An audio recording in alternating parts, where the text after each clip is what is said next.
And guess what? We're right here. And guess what? We're right here. And guess what? We're right here. And guess what? We're right here. But there's a lot. The culture is lost for African Americans. But They don't know. we The shouldn't be culture attacked. started here 400 years ago. It came from Africa. So now you got Senegalese culture mixed in. You got Morocco culture mixed in with African American culture. Even just in Louisiana, gumbo, okra, all that came from West Africa. The fuck are you talking about? The fuck are you talking about? People say where you from? America. No, where's your country? My country is America. I was born in New York, raised in. Where your parents from? My parents are from New York. Americans, they don't know where they're from, you know. I think American black people are the most lost black people in the world. Yeah. Do you get what I'm saying? Like, you see black people over here. They know where they come we from. all know where we come from. What are some negative stereotypes y'all heard about black America from your parents, from your friends? You literally said it all. Yeah. That's it? Yeah, 100%. Yeah. Right. Like my mom would tell me not to marry an African. Yeah. Yeah. Right. She says it all the time. My parents are both from Grenada. They came here in the 80s and 90s. So what he was saying about how they think that black people are lazy does resonate with me because I've heard that a lot. And I'm West African, Nigerian, because if you remember the movie Sugar Hill, and there's a scene where they're doing the thing with the drug dealer, and the guy said, we can't work with Akata. That's a word that they were calling the American blacks, Akata, the Nigerians. Akata is a word that they use for American blacks. And Wesley Snipes was like, yo, what is this Akata shit you keep calling us? And the guy goes, we don't want to work with cotton pickers. Africans come to America, and there's a lot of my African-American friends say, man, a lot of Africans are really mean towards us. They're really nasty towards us because they feel they're better towards us. You being a man from an African family, what would your family say about you bringing like an American woman? My daughter's mom is American. Most African parents, if we're being honest, they would actually prefer you bring home a white person. A lot of, I can't categorically say every Nigerian got this talk, but a lot of Nigerians that travel abroad got this talk from their family, where they will sit you down and tell you, you're going there. Don't go and talk to those black Americans. Though. You just go and get pregnant. You get into drugs. You start. No, I can't even let the intro play through. What is that background? Is that a song in the background that says "Stay away from me, Akata"? We don't have any desire to visit Africa, so why don't y'all stop coming to our country? Why don't y'all stay away from us? Why don't y'all stay in your motherland while we stay in ours? Did y'all hear that in the background? I swear the words to that song said "Stay away from the Akatas." Prefer you bring home a white person. A lot of, I can't categorically say every Nigerian got this talk, but a lot of Nigerians that travel abroad got this talk from their family, where they will sit you down and tell you, you're going there. Don't go and talk to those black Americans. Though. You just go and get pregnant. You get into drugs. You start become gang banging. They give you that talk. That just go to the white community, find a nice place. They just go and be decent. Stay with the white people. They give you that talk. So when you enter America, you already have a perception of African Americans. You've judged them. Well, we don't want them here. They're your brothers and sisters. They're not our brothers. They are. They were taken away, unfortunately. Many know about slavery, but few discuss paper genocide. We did not all come from Africa, and most of us have Aboriginal roots that were stripped away due to reclassification and miseducation. As a Native Black American and a member of the Muscogee Creek Nation, I understand the importance of tracing your lineage. If you want to learn how to trace your genealogy and apply for tribal citizenship, send an email to mike@keymediapro.com to schedule a consultation. I am not a slave, I was born to slide, I am not afraid. Hop about the K, oh yeah, free to God, they went out of state. I'm a child of God, I do not belong to the United States. For Black History, tell Uncle Sam he can catch a fade. I went to school, graduated at the top of my class. Still never thought I was over my peers. We did that time together 12 years. Ain't that some movie? I think that it is. They won't control me, I'm really a member. I traveled that road, I came back with the jewels from. When I pull up, they pee how the roof gone. We some dog killers, won't chew bones. Know we all spit on, we supreme. Somewhere I read a nigga had a dream. You don't have to try to be something you're not. God, I can't stand this. Trying to be something I'm not? Trying to be proud of my African heritage? If that's being something I'm not, then fine. My grandmother was a full-blooded Iroquois. My grandfather was a black from a long line of journeymen who lived in Connecticut since the establishment of the colonies. My father was a Bajan who came to this country a cabin boy in a merchant marina. I know all of that, Mama. Then know this. I am alive because of the blood of a people who never scraped or begged or apologized for what they were. They asked only one thing of this world: to be allowed to be. I gave you my grandmother's name, a woman who bore 9 children and educated them all. Who held off 6 white men with a shotgun when they tried to drag one of her sons off to jail for not knowing his place. And you had to reach into an African dictionary to find a name that would make you proud. I was born black, I live black, and I'm gonna die probably because some cracker that knows I'm black better than you, nigga, is probably gonna put a bullet in the back of my head. This is the remix. My father was raised in the era when black niggas couldn't claim Native American. Making music would've thought I had help, but the Indians I know wanna be the chief they self. All right, ladies and gentlemen, smash the like button on the way in, hit the Cash App or the PayPal if you support the mission, and let's get on with the content. Yet again, we've got these Africans talking down on us, yet they flee to our country en masse, yet they cosplay us at every turn, every opportunity. They want to be everything but an African. I pay for therapy because my thoughts tear me. They keep on dragging me. I pay for tips, they scatter me. I cannot barely sleep, but even I cannot hold on. Without you inside of me, I never knew this pain. Take me once I love away from. I wanna see cats bad, why can't someone call me? I gotta shoot out all my sleep. Yeah, I just don't understand it, guys. I will never understand it. They hate us, but at the same time, they want to be us.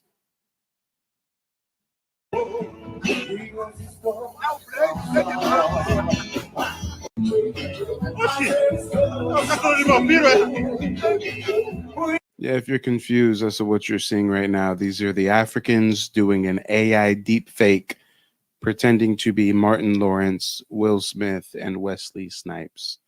I mean, guys, the cosplaying guys, but at the same time, they want to be black because we made it fashionable. They want to jock the swag. They want to try to assimilate into our culture, grift off of it, use it to make a name for themselves, and then turn around and disrespect us. It's black! You're black!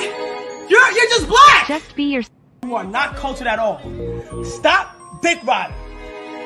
I don't want to hear, like, when I'm asking general questions, I'm not asking y'all niggas. Stop dick riding. Y'all niggas is black. You're black!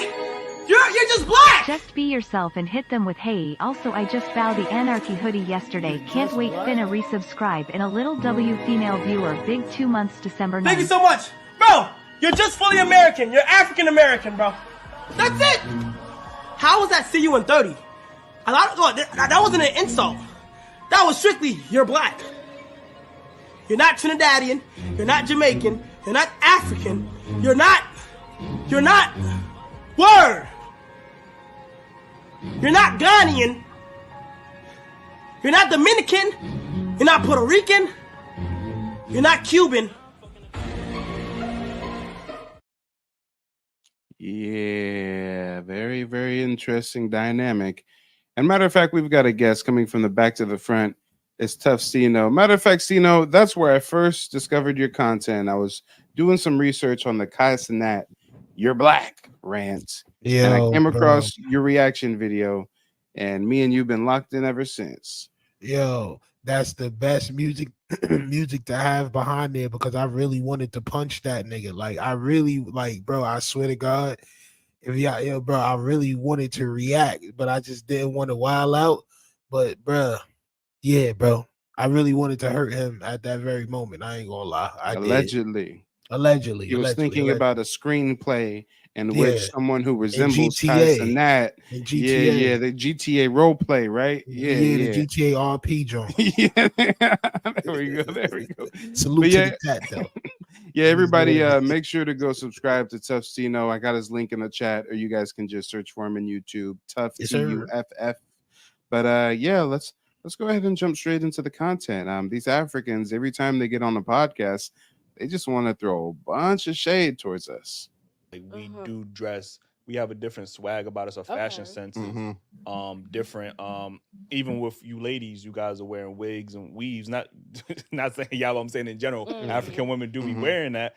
I've never associated women in the motherland being I haven't seen that. Y'all usually present with your natural hair more. I think that aesthetic is great point. A Black American aesthetic. You know what I mean? Like, and that's just me personally. Like I said, I have never, when I looked at the motherland of African women from the motherland, stop saying that, John. Having all of this makeup, real motherland, my ass. Stop saying that, bro. Stop it. And enhancements and surgeries and stuff like that. Like, so that to me is an aspect of looking the part of a Black American woman. Like, you know what I mean? So even how certain Black men. But also, where did Black American women get that look from? They got. Hold on, wait a minute. He was trying to be nice to them. He said, y'all Africans be wearing wigs. I'm not saying y'all do. No, they got on wigs. Oh, they got on wigs. She got the bandana on so that we can't see that the edges ain't laid down.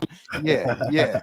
I know for sure that's a Walmart or Target dress right there, champ. I know for sure. I was just in Walmart walking through and I seen something like that, champ. All right. So that's an American attire. I ain't gonna lie. That's all American attire. Hey, let's get into it. Let's go. From the Europeans. So that's why I feel like Black Americans and Africans are on the same wave. Where do you think? Because we're all wearing. Where do you think the world get most of its fashion advice or sense from or styles from?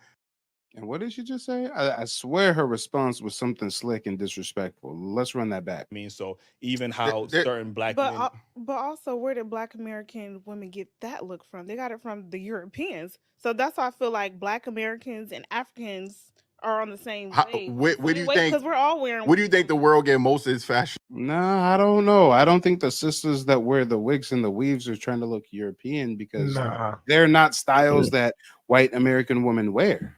Right. And she and this is another thing about the history. Like when we were trying to get jobs and all that back in the days with afros and all that, bro, they made us straighten our hair out. Like, so we're used to as a people straightening our hair for having to assimilate into dominant society. Yeah. Right. Y'all are choosing to do that. We had no choice but to do that. Exactly. You know what I'm saying? Matter of fact, California not too long ago had some lawsuit going on because they were discriminating against people with dreads and braids in the workplace. So, yeah, she needs to take a seat. Fashion advice or sense from or styles from a Black man walking up and down the block who made his designs or made his appeal. LL Cool J, knowledgeable for rolling his leg up. And this is where I see Burna Boy rolling one leg up. To hone in on the clip with Burna Boy specifically saying African Americans do not have culture. What did he mean by that? Because African Americans do have culture. Well, if you ask a lot of Caribbean people or even African people, they question African Americans. There's no war. You get what I'm saying? We want to be respected just as much. Shit, if you let alone, we was shipped here without our permission. You get what I'm saying? Right. So, and I think that's where the confusion comes in. Some of us, a very small minority percentage of us. Yeah. Because the culture is lost for African Americans. But they don't know. We the shouldn't be culture attacked. Started here 400 years ago. It came from Africa. So now you got Senegalese culture mixed in. You got Morocco culture mixed in with African American culture.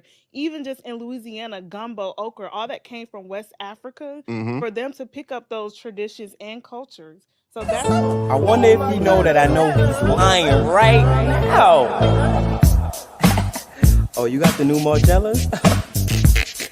That's what's up. That's what's up. I see you. That's your BMW? That's nice. That's your girl? Golly. Okay, I see you. But I just want to know one thing. You ready?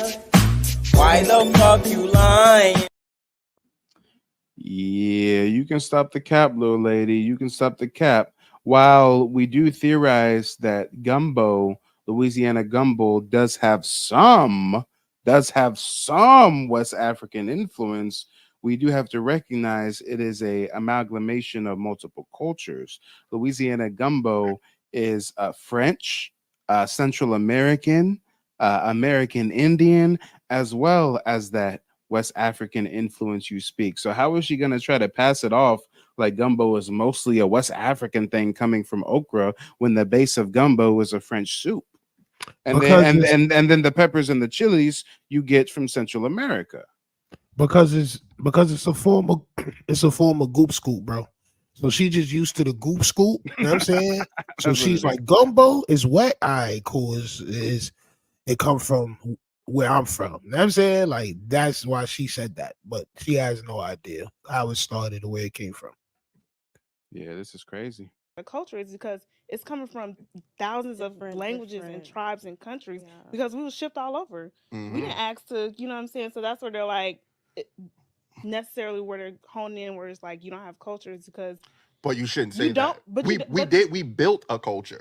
You built a culture. African Americans have African Americans. Just recently, just recently, son. Just recently is crazy. Recently is crazy. Harlem Renaissance is nothing. Come on, that's crazy. Black Aboriginals who built pyramids and mounds and most of these major U.S. cities. I mean, what? Nah. Huh? That's Okay. crazy.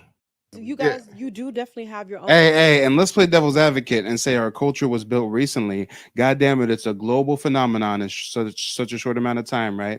Jazz, hip hop, blues, everything in between, all these inventions in such a short amount of time recently. And y'all got thousands of years over there in Africa, and y'all ain't really did shit. We got to go back to ancient African history and cherry pick some shit in Egypt that y'all ain't even do. Y'all said the pyramids and stuff was already created, and y'all just moved into the area. So, do y'all really want to talk about it? Own culture, I can definitely But say. I would never take that away from. It's because it's lost.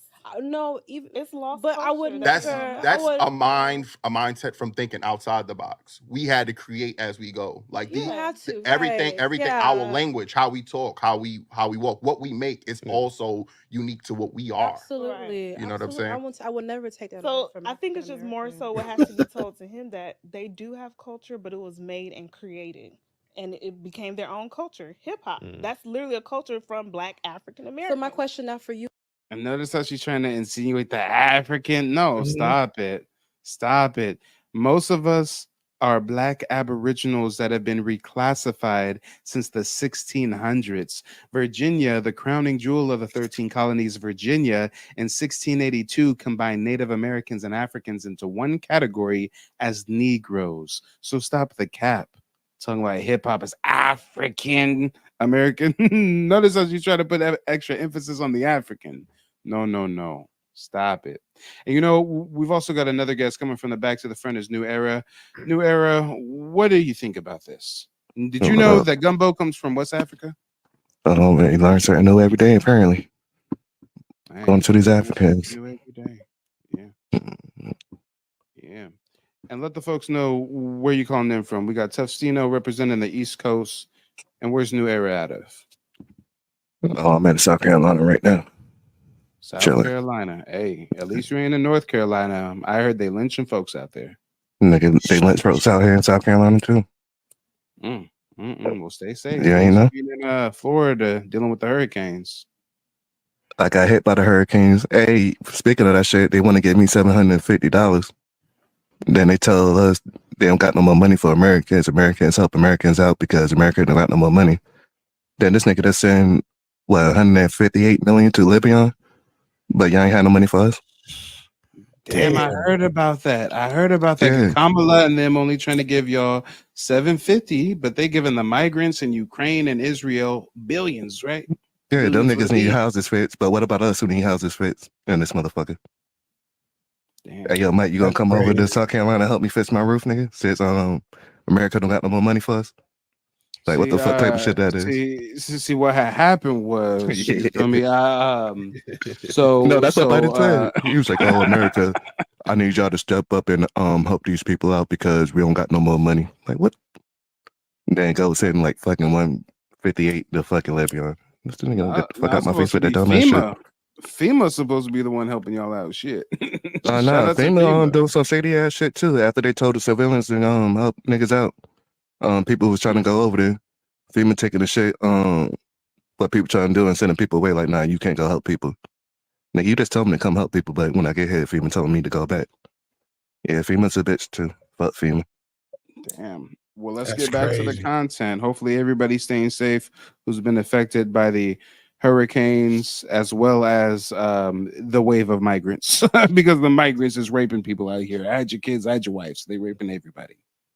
I say African American culture derives from African culture. Not all the migrants, but quite a few Venezuelan and African migrants are. Viewer discretion is advised. Mike TV does not endorse hate speech against any protected class of people, including immigrants and Africans. Sure. I think we all take a little bit of something from each other. That's Shit is I, things. I think that is true. And matter of fact, Art, can you play that clip that I had real quick, because this is going to correlate kind of to this whole conversation. What do you say when people say where you from? America. No, where's your country? My country is America. I was born in New York, raised in. Where your parents from? My parents are from New York. Americans, they don't know where they're from, you know. I think American black people are the most lost black people in the world. Cheerio, governor. Americans, they don't know where they're from, you know? Harry Potter told me the other day those black Americans don't even know where they're from. Bollocks. That nigga I was British. eating my beans and toast, having some crumpets with some tea, and I thought to myself, those Americans don't even know who they are. Nigga sound like Mary Poppins. Hey, I've heard enough of these Africans with a UK accent by now. Come on. Facts. You get what I'm saying? Like, you see black people over here. You know where they come from. We all know where we come from. What are some negative stereotypes y'all heard about black America from your parents, from your friends? You literally said it all. Yeah. That's it? Yeah, 100%. Yeah.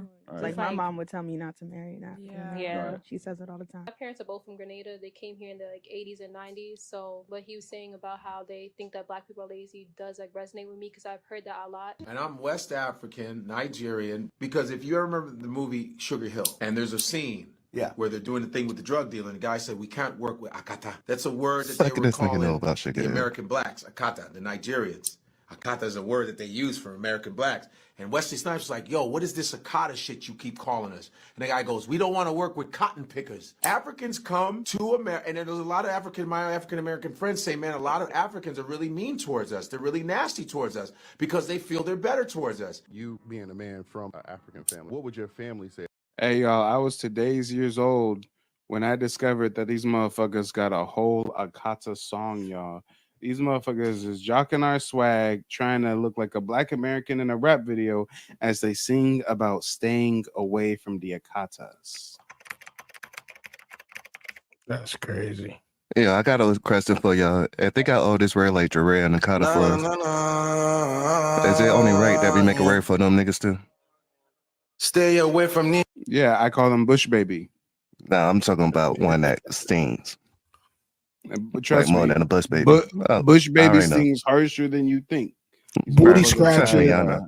A Got booty Twitter scratcher. Spaces and That 4chan shit hurt message them boards niggas. because I call them Bush Babies. Hey, yo, Hey, Tom, yo. that shit hurt them when we called them niggas that shit is kindergarten. They still don't know that Booty shit. scratcher hit them niggas to the soul, Stay bro. away from all the gangsters To and the soul. hustlers and killers and all the shooting that nigga. Stay away from the Akatas. Stay away from the Akatas. Stay away from all the gangsters and hustlers and killers. All the shooting ass niggas. I remember when I was broke and couldn't get Damn, so we some shooting that. Hey, yo, pause it real quick, Mike. What is happening? This nigga that said stay away from these shooting ass niggas, right? Yes, do and they in- commit genocide. They got Yeah, little what the kids fucking slaughtering villages with AKs. Like, what are you talking about, shooting ass niggas? Y'all don't listen, care about first of y'all all, women. Y'all kill commit y'all women every genocide. 13 minutes or every 13 seconds or some shit. Y'all talk about stay away from them killing niggas? What I you mean, ain't them gonna Africans? lie. The only thing I'm worried about is this nigga sweatshirt, bro. Why nigga sweatshirt so tight, bro? Nigga bet like, yo, bro, nigga belly all out. This nigga, bro, like, bro, your belly all out, bro. You talk about Akata and all that, bro. Your belly out, bro. You know what I'm saying? You look crazy right now. What's up with this guy, bro? I hope this is like a parody, bro, and he's black and he's like Oh, He's it's like not, bro. making a nah. Hey, yo, Mike, show This that nigga motherfucker on dropped tough the black nigga definition. song. Hold on. This motherfucker dropped the definition in the beginning of the video. He was like, just in case y'all don't know what it this is. word means, Oh, my we're talking soul. about you motherfuckers, okay? We're talking about y'all. Wow. Come on, y'all. This is crazy. Na-na-na-na. Yeah. Stay away from the Akata. Stay away from the Akata. Stay away from all the gangsters and hustlers and killers and all the shooting that nigga. Stay away from all the shooting at what? All the shooting? No. Hold on, guys. Remix. Stay away from the bush babies. Stay away from the bush babies who be raping and killing and slaughtering the village. Oh, little booty, I like incest baby better. You see this your useless cutting rapper, you are rapper for me. I want to see that contraband. Oh, cracked on that nigga. Boom. You can't stay here longer. Let's move now.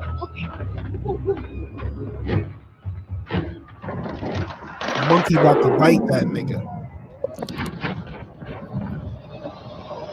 He said, stay away from the shooting ass niggas, right? He said, stay away from the shooting ass niggas, right? Okay. He did, so did. Okay.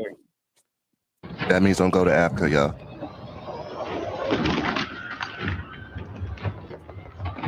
For some reason, that Goop Scoop be having them niggas' teeth curly white, bro.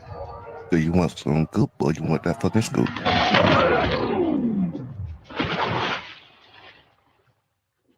Well, regular day at the office. Word, right? Literally. Look at the hold on, wait. Why he got the Imagine boot tie? Hold on. No, why he rocking a Mr. T haircut, dog? and y'all don't want to be us? This nigga look like straight Mr. T. I pity the fool looking ass nigga. The fuck? Like we come from Africa? Nigga. Pulled up with the Mr. T and some fake Cuban links. Come on. Oh, bro. I bet you if they paring down, he got some free lines on his feet too. Man, bro. That nigga got an armpit fuzz on top of his head. For anybody confused, this is from a Netflix show created by Africans called Shantytown. That shit is funny as hell, bro. So I find it interesting that he has a nerve to say anything about stay away from them shooting ass niggas when y'all butcher your women and children on the regular.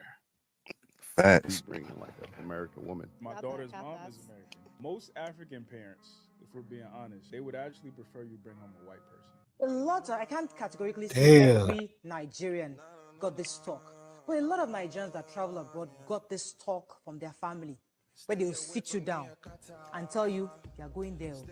Don't go and talk to those black Americans. Though. You just go and get pregnant. You get into drugs. You start become gang banging. They give you that talk. And drugs, nigga, we don't got cat out here. Y'all niggas doing cat out there in Africa, dog.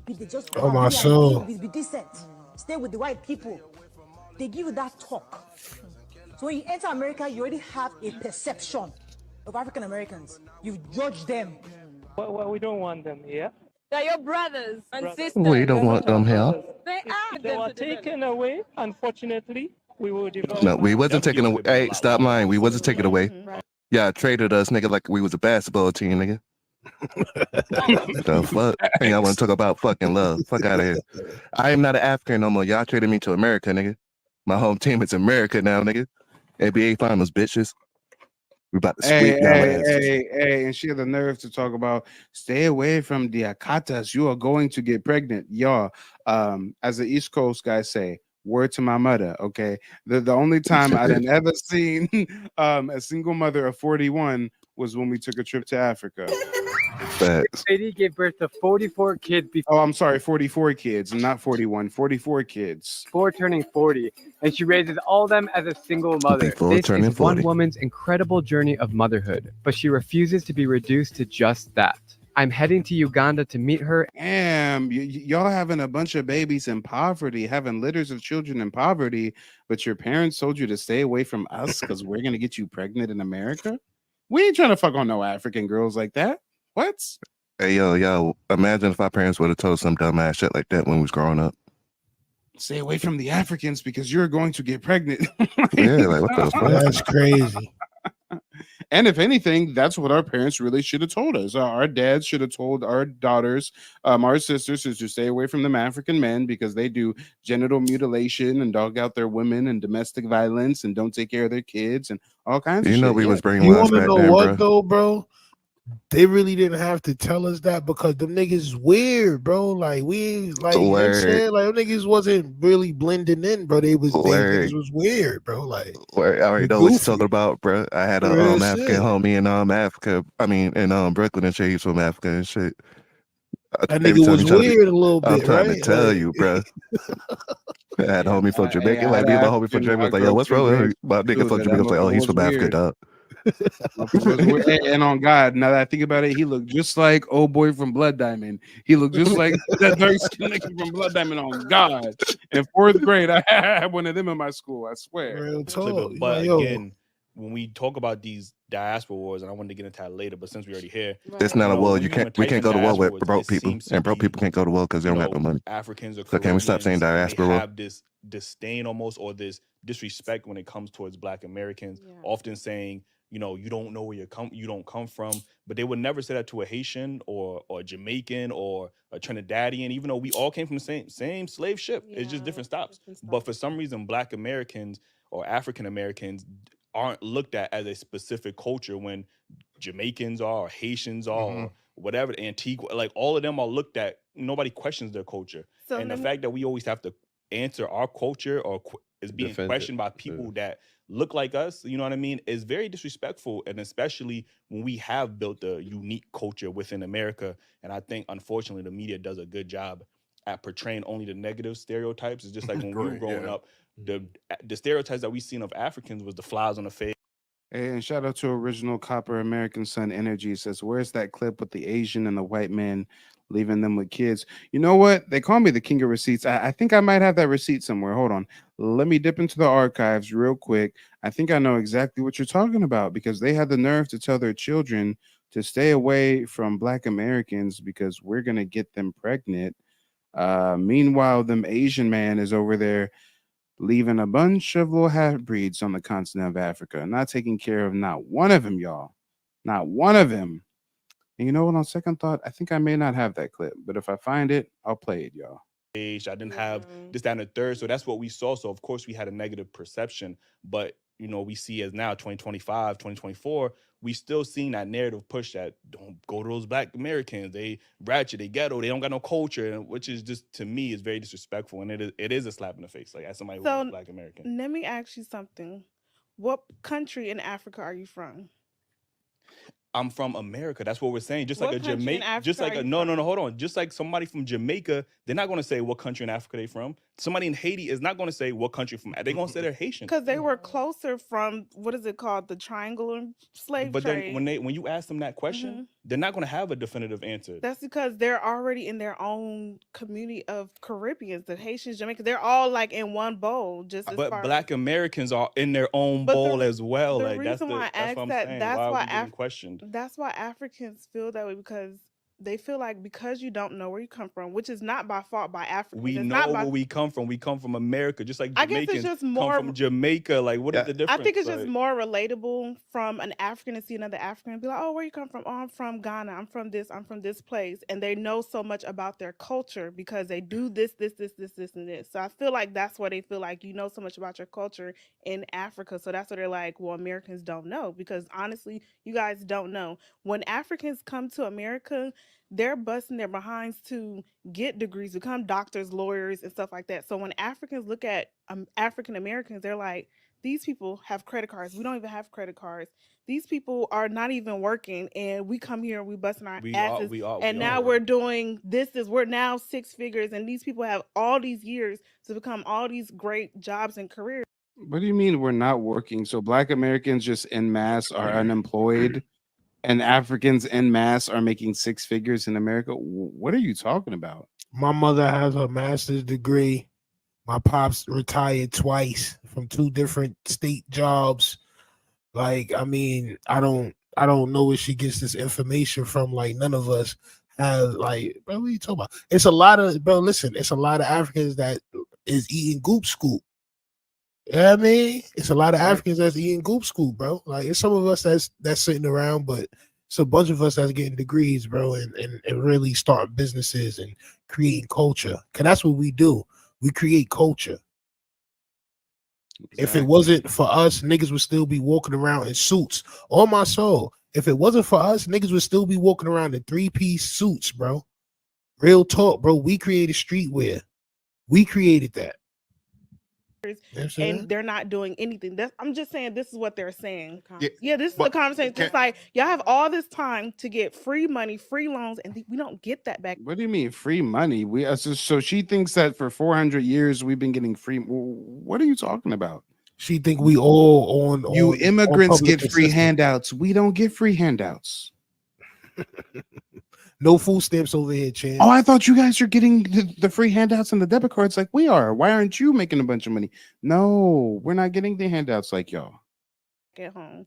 Yeah, but y'all get that when y'all come here, though. Exactly. And guess what? We're right here, and y'all are still here. There's a lot of grants and loans and different The situations. people from here is not getting them loans that y'all come here and get them. You said what you just said? No, I said there's a lot of. That's the point that they're proving. The people here are not even getting it. So it's like, No, what are he's y'all saying doing? No, I'm saying the black people here are not getting them same opportunities that y'all come from y'all Africa and come here and get. We don't get We're those. considering not just Africans, everybody, all the other countries are considering y'all as being lazy because it's like.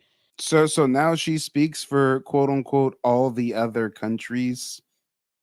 What countries is she talking about exactly when she says all the other countries? Meanwhile, the Europe is paying you Africans to go home. Okay. I think Go ahead, there is Stina. What's on your mind? I think she might be a little bit right about that. I do feel like there's an overall like feeling towards Black Americans, bro. Like all the other countries, it don't matter what country it is, they all fell for the propaganda, all of them. But they all secretly no. want to All be the African countries. We go to Europe, and yes, they may think some stereotypes like, "Oh, we're rappers or basketball players," but they don't look at us with disdain or look at us as lazy. They look at us like, "Damn, y'all is cool. Y'all got the swag. Y'all got the juice." It's only the African countries that are trying to look down on us. Facts. And Ain't nobody in Europe, European ain't no countries white too. European in Europe thinking, "Oh, damn, those lazy Black Americans." No, when we come over there, they looking at us like we all Snoop Dogg and E40 and shit, and we'll just be a regular Nah, Black. you right. You right, bro. Like the niggas be going places and niggas be thinking that we got money. That's a fact. Yo, where you from? America? Oh shit, they got bread. Like that blue passport hit different. Yeah, you go to any country, they see that blue passport, they think we a rock star. You from America? No, Oh you right. shit, you're a native Black American? Oh, but if they know you're an African immigrant, hey, they don't want you in their country. Yep. On my soul, they gonna think you stealing. Why aren't y'all getting these? Like, why y'all not busting y'all asses to? Y'all should be better than the Chinese. This is if y'all Americans. Y'all should be better than America. Y'all should be better than Chinese people who coming over. We are. ruling And Indians. my question is, the thing is- what are the opportunities that you think that we have over? That's different, right? That your parents got grants, that the didn't tell loans, you. Wait, hold up. scholarships. That we're getting more than you. A debit card, like with $5,000 on it. Free hotels. Say, hey, at the end of 2023, I found myself homeless for a month and a half, staying in a shelter and everything. The bounce back was real. And guess what? I would have been living in luxury if instead of being a homeless Native Black American, I was a homeless African migrant. If I was a homeless African migrant, I would have got free hotel stay. I would have got a debit card with a couple grand loaded on top. They would have gave me low income transitional housing. They would have gave me an EBT card with a rack up on it. So when she speaks so ignorant, and she clearly doesn't even know how they're getting subsidies and handouts that American citizens do not get, why is she speaking with such disdain and vitriol towards us when clearly she don't even know what's going on? Hey, yo, Mike, I got a question for you, big dog. I was just thinking about it. So all these Africans coming over here getting some free money, right? Whenever they was like, come back to Africa, come to the motherland, was they giving the brothers and sisters, was they giving them money, or was they killing them when they went back to the motherland? Nope, they were saying that they got to see our bank accounts and we got to say that we're going to build some land or start a business if we want to go back to the quote unquote motherland. They was doing tourism schemes. And then some Black Americans bought land over there and the Africans stole the land from them, murdered them. Black Americans coming up missing. Meanwhile, they come over here and get handouts and talk down on us.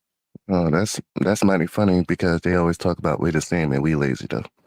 Oh, you to continue though. I don't understand what. No, I've never heard of anything. Are y'all seeing what's going on with the immigrants right now and how the benefits that they're receiving? Are Your y'all parents didn't tell The y'all, immigrants bro. were here.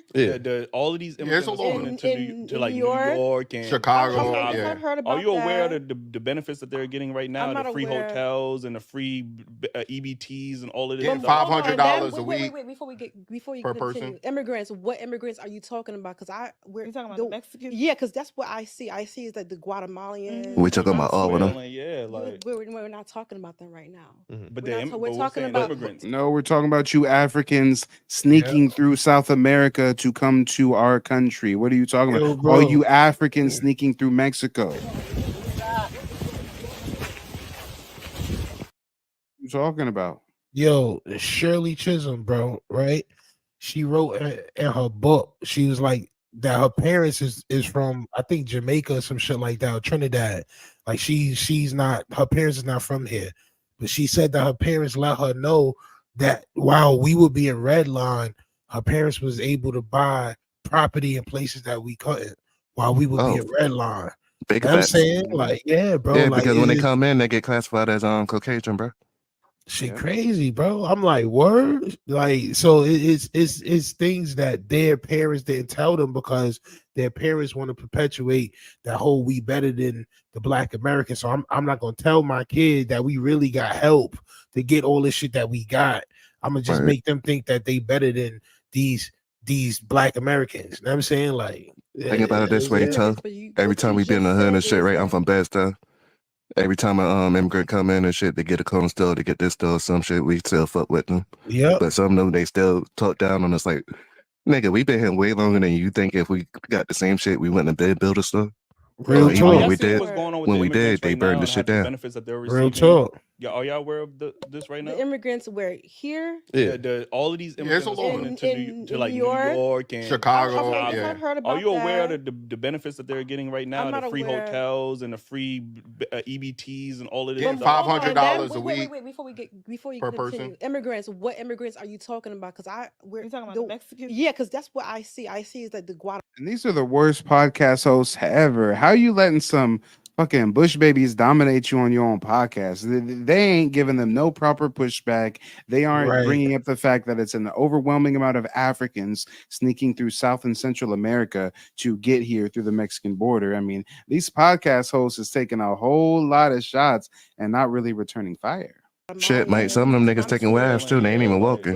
They trying to cross the ocean on their fucking raft, We're bro. talking about immigrants. But yeah, immigrants. But what you just said is that Africans are getting more opportunities than African Americans. Africans, Caribbeans, yes. How? We're not talking about the Venezuelans. What do you mean, how? So answer that question. What America is opportunities? giving people, immigrants from other countries, more opportunities that they would give a Black man specifically. See, he if don't you look really online, know. if you go online and search, we go online and search for grants and loans and everything specifically for Black men. There's none.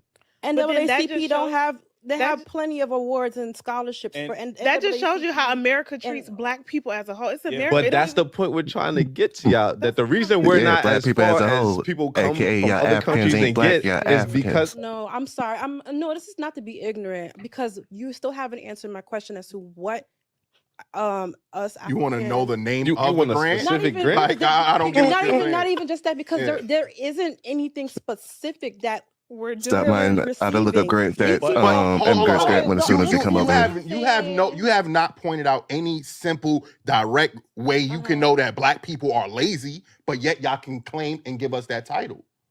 You don't know. You don't know that. This is what you Chinese heard. people give y'all that Look, title. It's No. not just American. Africans as well. A lot of foreign Yes, people or I immigrant agree. people are doing it. We're not gonna cut the slack. Oh, it's everybody doing that shit to Black Americans. That is. But do you know how hard it is? No, listen. Do you know how hard it is to leave your country, our home, Africa, wherever in Africa, to now even get a visa in itself is hard. It's not. It's but not. why you know how hard it is to build America We're not talking for about free, that right now, though, for free, my and not to dear. get Let's go, anything, bro, because you're yeah. only speaking from an African perspective. But if it's so hard, why do millions of people do it every day, every year, every week, every month? I don't want it to negate from what you're trying to say. Listen, What is the shit that they give for school scholarships? Not the scholarships, but they had and they took away the rights recently. Affirmative action. Affirmative action. Look, that's being spread between. That was just supposed to be for African Americans, and they just made that shit for the whole anybody. But what I thing. don't want to happen is I don't want no one to take away from the hard work that Africans are doing to get to where they are. We're not getting. We're not doing that. free. But if you come here and you saying disrespect to African American, look. It's literally they're Can I ask y'all a question? Y'all know Hispanic people, right? If a person doesn't know Spanish, but he's still considered Puerto Rican, right? Don't every Puerto Rican person still claim they're Puerto Rican? They're not. You American Spanish. They don't say that shit. But we got to hear from African people how we're not as black as they are because we were born in America. Okay. Yeah, I think when it comes to this conversation, it's just like I said, it's very disingenuous to say Black Americans are lazy, especially when Black Americans are the reason why your family was able to leave your country and come to a better country. And then I bet you these Africans are going to respond with, oh, no, you guys didn't pave a way. And let's see if the host can actually verbalize it properly and defend gotta their have talking facts. points. Come on. What do you think, New Era? Is the host going to do a good job hitting them with facts and civil rights legislation and shit? I have no idea. Let's see if they stand on business now. You don't sound confident in them, that's for sure. Hell no, I ain't confident in have a these better niggas. opportunity. And we can't act like some Africans came here because their families were well off. Like, you know what I'm saying? So let's not act like every family was poor. It's a very small percentage. No, let's not act like every family was poor. They came over here struggling. It's Africa. It's a third world country. This is a first world country. So 9 times out of 10, everyone is coming over here. No, that's false. Picture this. A poor American living in Compton or the Marcy Projects doesn't even have the amount of money to relocate to another state. But we're supposed to believe that poor Africans have the ability to migrate to a whole nother country. And they're not well off, though. They're poor and they're living in a shack and they ain't got no food, but somehow they got the money to transport themselves to America. Okay, we don't believe you. These were the elitist bourgeoisie who sold out you Africans, and they come over here to America. That's it. That's all. I'll tell you why I don't got confidence in him, because when she was talking about what benefits immigrants get, he could have got on Google and looked up mad grants that immigrants get as soon as they come over to America, like a dumbass nigga. He didn't, though. These motherfuckers is doing a real disservice to our community. I mean, letting these Africans look like they serving us or having the upper hand in the conversation, like, they definitely talking down right now, bro. It's like they talking down on them niggas. Hella condescending. Yes. Word. Yes. I hope the world hear me right now. There is no such thing as a fucking diaspora. I grew up in a hood, and broke niggas don't go to war because they can't afford bullets. If y'all Africans is on the line talking about American this, American that, and Africa's still a shithole, and y'all still banging other niggas for money, shut the fuck up. There's no war. Y'all just stupid online looking like a dumbass motherfucker for clout. That's facts. So that's what their point is. We're starting from zero. Literally. So that's what the Black Americans started no from credit, zero no too. nothing. Like that's what I'm saying. But we're talking about right now. We're coming here with no credit, no nothing, no job. Neither are we. Our degrees in Africa or wherever, Nigeria, Ghana. We can't. It's like going to middle school. We're starting over from. We don't even have an education system to prosper but for from. you to now sit there and try to say that Africans, we. Who's this bitch? Oh, that's why Black people got to come to. Look at this condescending. Take off that wig and show me your bald blonde head. Come on. What she said we got to go? I don't know. She's talking about we got to get it together or something. Meanwhile, she can't get it together on her continent. All right. I don't know, but that dress she looking like that bitch got that shit off the rack for the discount. That shit Think don't about look it, guys. good They on. don't just have an African country; they have a whole African continent. They have dozens of countries, and they can't get it popping nowhere, and have to come to our homeland and talk shit. Not working as hard or we're getting things easier. I don't think we're saying that. We're saying we don't appreciate the disrespect. Oh, I Like understand the constant that. Black Yeah. Americans are lazy when that's simply not true. No, Black yeah. Americans are some of the most profitable, the richest Black nation on earth. Like, you know, we got the most degrees as a collective. Like, you know what I'm saying? So to come over here and to keep disrespecting us. I think it's just more so saying some instead of saying everybody. But you didn't say some when you was trying to paint all Africans as being got all these degrees. You ain't say some. You try to group all of them and try to make it seem like all of them are coming over here and prospering when that's simply not true either. Like, yeah, so some Africans who come over here, they do very well, more than some Americans, and some Americans, you know, are doing better than some Africans. I think we should just A lot of Americans, it's not on so. the African side, they see is more of a ratio that we're honestly doing well, and they just feel like you guys are just not doing much. I think that's the better way to put it. But that's wrong. Yeah, you get what I'm saying? You're wrong. justifying the wrong. Like, I don't get it. That's Like, wrong. And that doesn't mean that the disrespect has to get there. Like, you know what I'm saying? No, Like, it because I would say, arguably, if Black Americans was in some of y'all countries, those countries would be way more better than they are today. And honestly, that's what y'all should do. But people are doing it. It's just on a small scale. So I think it's just more so the scale. Like, because I as a Black American, I don't know what on a small scale. Last time I checked, the richest Black man in America was Kanye West, not an African immigrant. Okay. All right. it feels like to have to leave my country to go live somewhere else, because we have fought for everything for us to stay in this country and be able to make a living, not only for ourselves, but for the immigrants that's coming here. So I can't relate to leaving my country. I never did that. My people never left our country. And they still treating them with kitty gloves. Oh, leave my country. No, flee. They flee en masse from their fellow Africans and flee to their oppressor's kingdom, and then try to talk down on the native Black American population that paved the way for them to flee over here in the first fucking place. But you know what? We got some more callers coming from the back to the front. Is RR Realize TV. Let us know where you're calling in from and what's on your mind. What's good, brother? My name is RR Realize, you know what I'm saying, Triple R. I'm calling from Michigan. And what's on my mind is that, you know, I always ask these people, and you know, I don't mean to be disrespectful, but I ask this question because people get up here and ask us different questions. Who are you? Well, prove it, do this and do that. Well, guess what? I only have one question for you. Who is your great-great-grandmother? What is her name? When was she born? And where is she from? A lot of y'all can't answer that question. And the reason you can't answer that question is because you don't know. So if you don't know, shut the fuck up. If you don't know who your great-great-grandmother is, if you don't know her name, the year she was born, and where she comes from, how in the hell can you get up here and tell us who we are? Just be quiet, because it sounds crazy. And look, I swear to y'all, I say that with all respect, but I'm so tired of people coming up here acting as if we don't know who our people are, but they can't even tell us who are their great-great-grandmother. Shut up. Because you don't know who your own family is, so how can you tell me who mine is? And I'll land. Facts, and then some.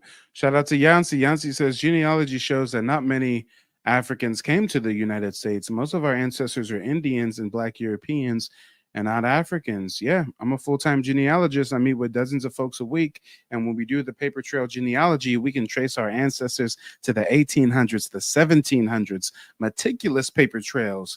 And we don't see no documents to say a damn thing about African. I think it was very informative, very educational, very knowledgeable. So let me ask you something, brother. Hold on. Things that I was aware of, but I wasn't aware in detail. So it kind of gives like an insight to some of the things that are going on today from history. So I think it's very important to learn your genealogy. And I thank you for the information.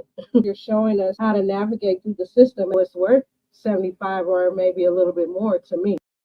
Any doubt, get it out your head. Hey, can I ask y'all something? Why does genealogy? Like I'm going to continue to God damn, can you let my advertisement run through? Have a certain level of decorum? Jesus, I know we all black folks, but stop stepping on my toes, my nigga. We trying to get the people the information and booking a genealogy consultation. God damn it, I put him on mute and he kept unmuting himself to interrupt my commercial. Am I tripping or was man's tweaking a little bit? Listen, the nigga was being diabolical. I know ain't man's gonna is lie. passionate, but goddamn, hey, I only Damn, got I ain't one even more hear him. 30-second commercial. I only got one more. Okay, just hold your tongue, sir. Hold your tongue. any doubt, get it out your head immediately. So yeah, like I'm going to continue to work with Mike as much as I can.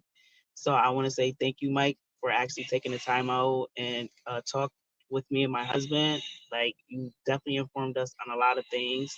And the people out there that's watching, he will also inform you on a lot of things that you may not even know about. So I want to say thank you again, Mike.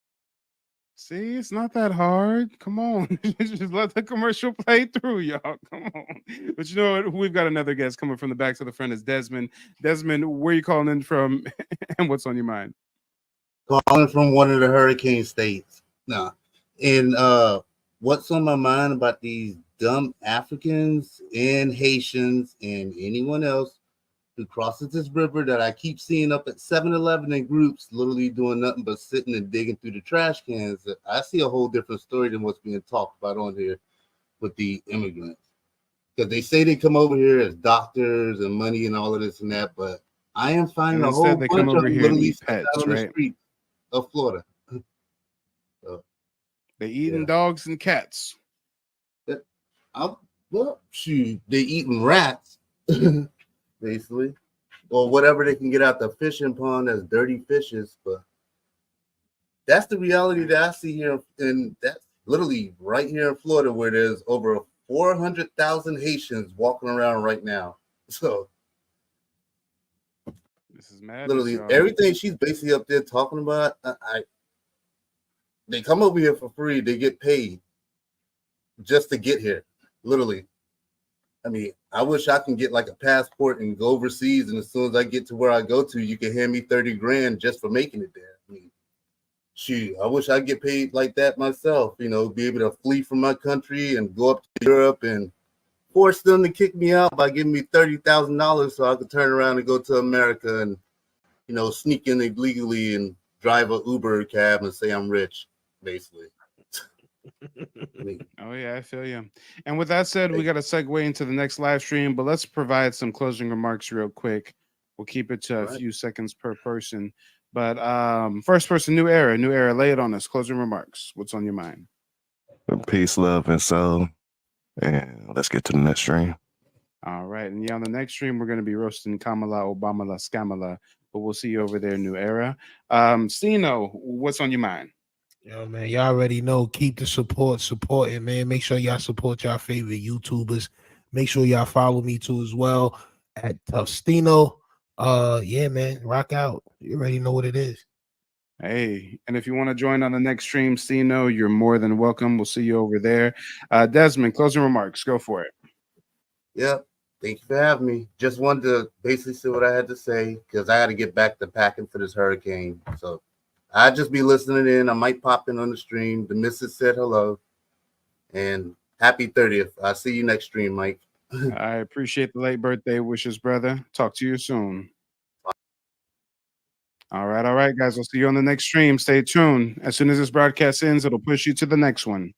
They don't want you to remember this. You not no slave, you indigenous. Fuck how they painted them Indians. You went to war with the French and the British, man. Quite frankly, you was kings, Merovingians. They took the women and men, made them prisoners. Raised up the children to worship their images. Set up a lab to the genes and they mixed them. And this shit get way deeper than your pigment.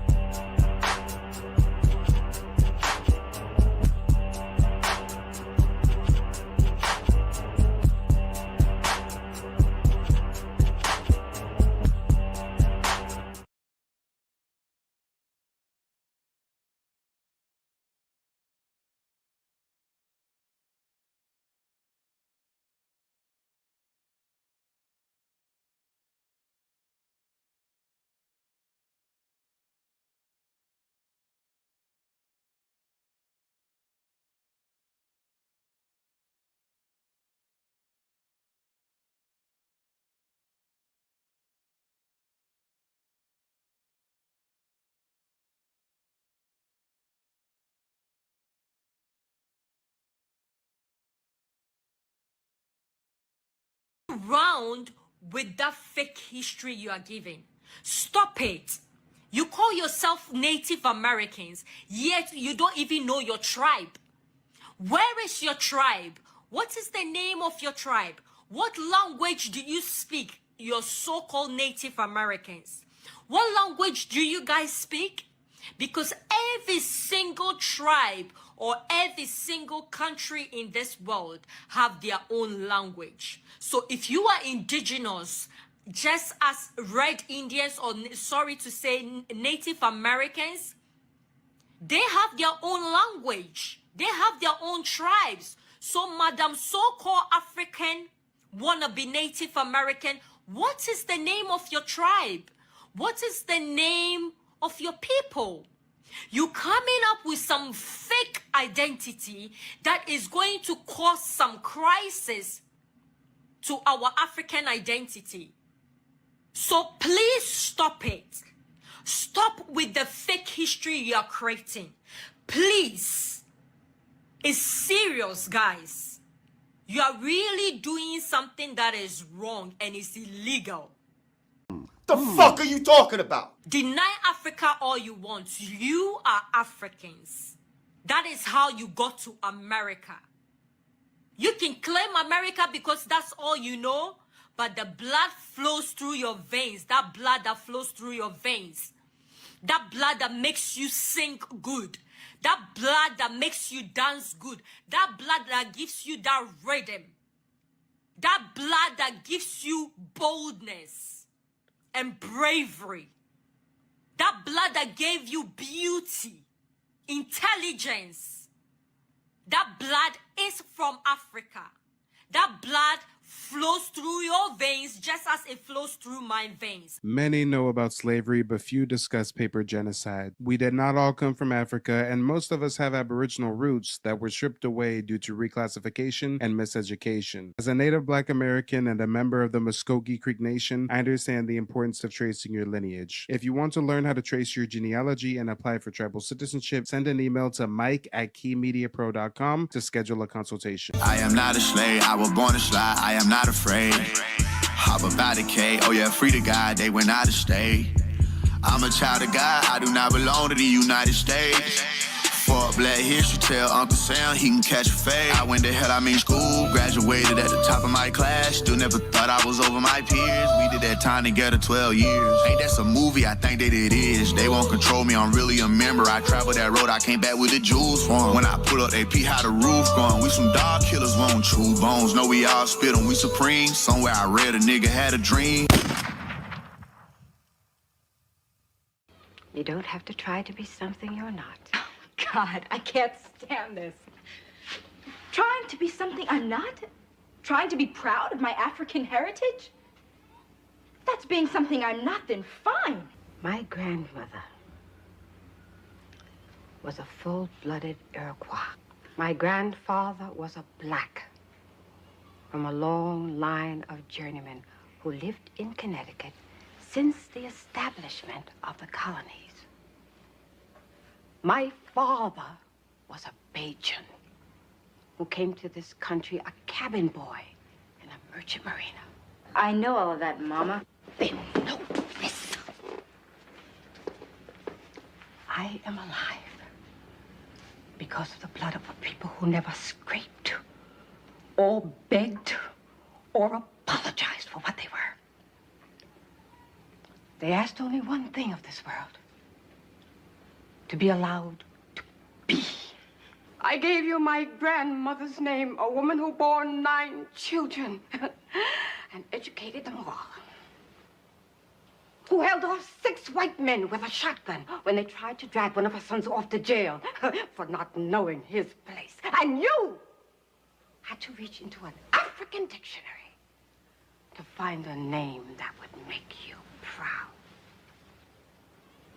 I was born black, I live black, and I'm gonna die probably because some cracker that knows I'm black better than you, nigga, is probably gonna put a bullet in the back of my head. This is the remix. My father was raised in the era when black niggas couldn't claim Native American. Making music would've thought I had help, but the Indians I know wanna be the chief they self.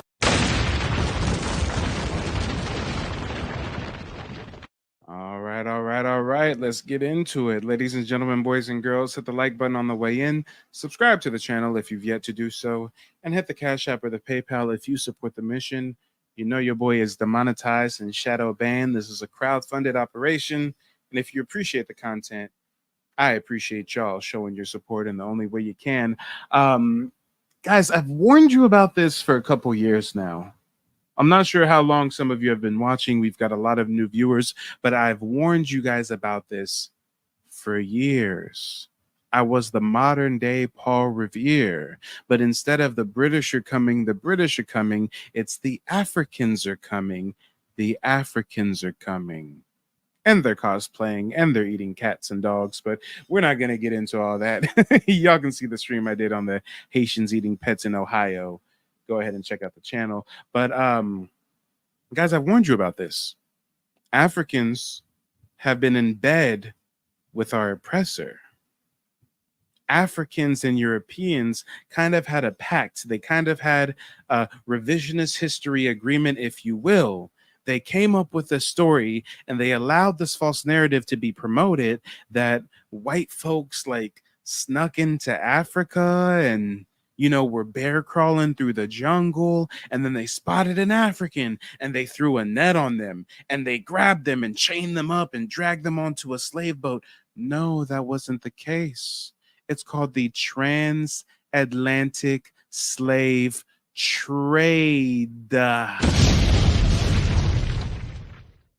It's not called the Holy War. It's not called the mass invasion.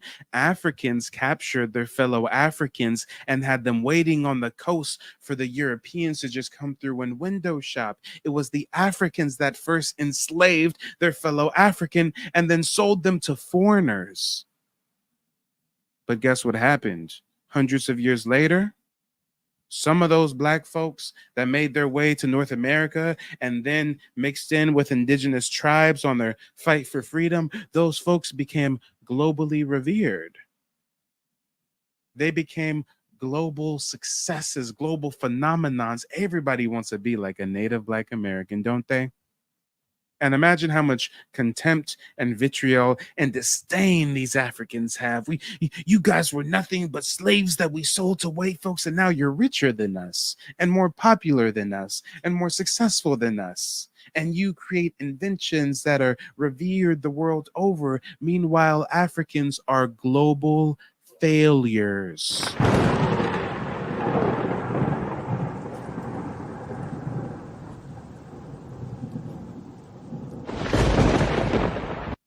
And I got to correct you, Tony. No, it's not that they allowed us to be captured. They captured some of our ancestors. It wasn't no white man sneaking in the bushes, stealing no Africans. It was the African in the bush stealing their fellow African.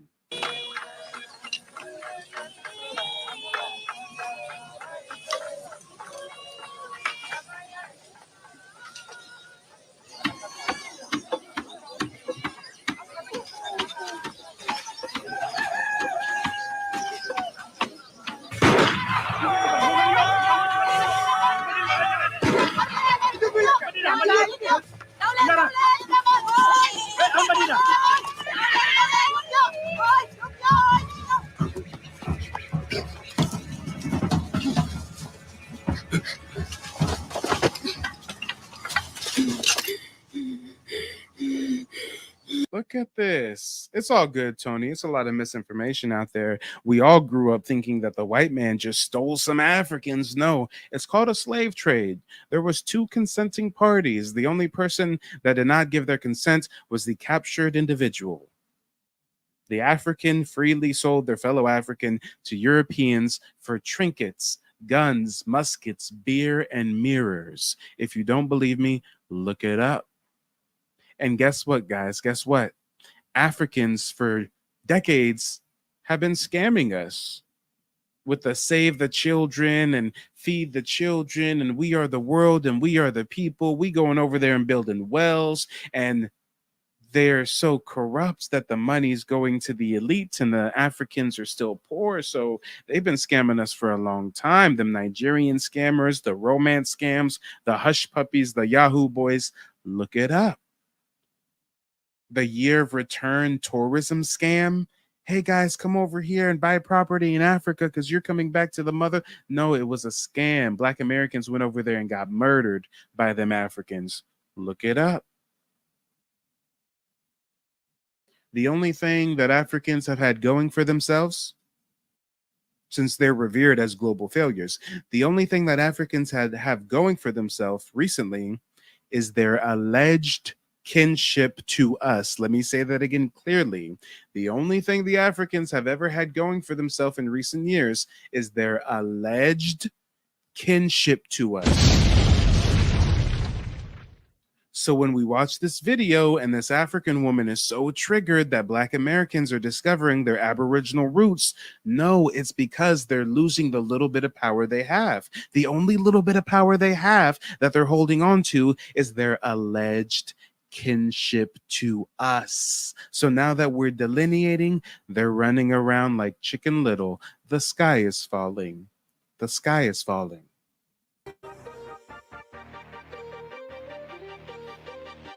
We have to teach people who seems to be so lost. I cannot believe African Americans, please listen to me. If you are African American and you are denying your roots, I'm talking about those denying their roots. Because hey, and peep game, y'all, peep game. The Africans want to convince Black Americans to identify as African, but they're not going over to the Dominicans and forcing an African identity onto them, right? Reminder that Dominicans are not Black. We are not Black. And no matter how much Black Americans cry about it, we are not Black. We will never be Black. Yes, I look Black, but we are not Black. And it's just a reminder to Black Americans who are so pathetically forcing Dominicans to label themselves as Black. When we keep telling them we have our own culture, we know Black, papi, they still force it on us.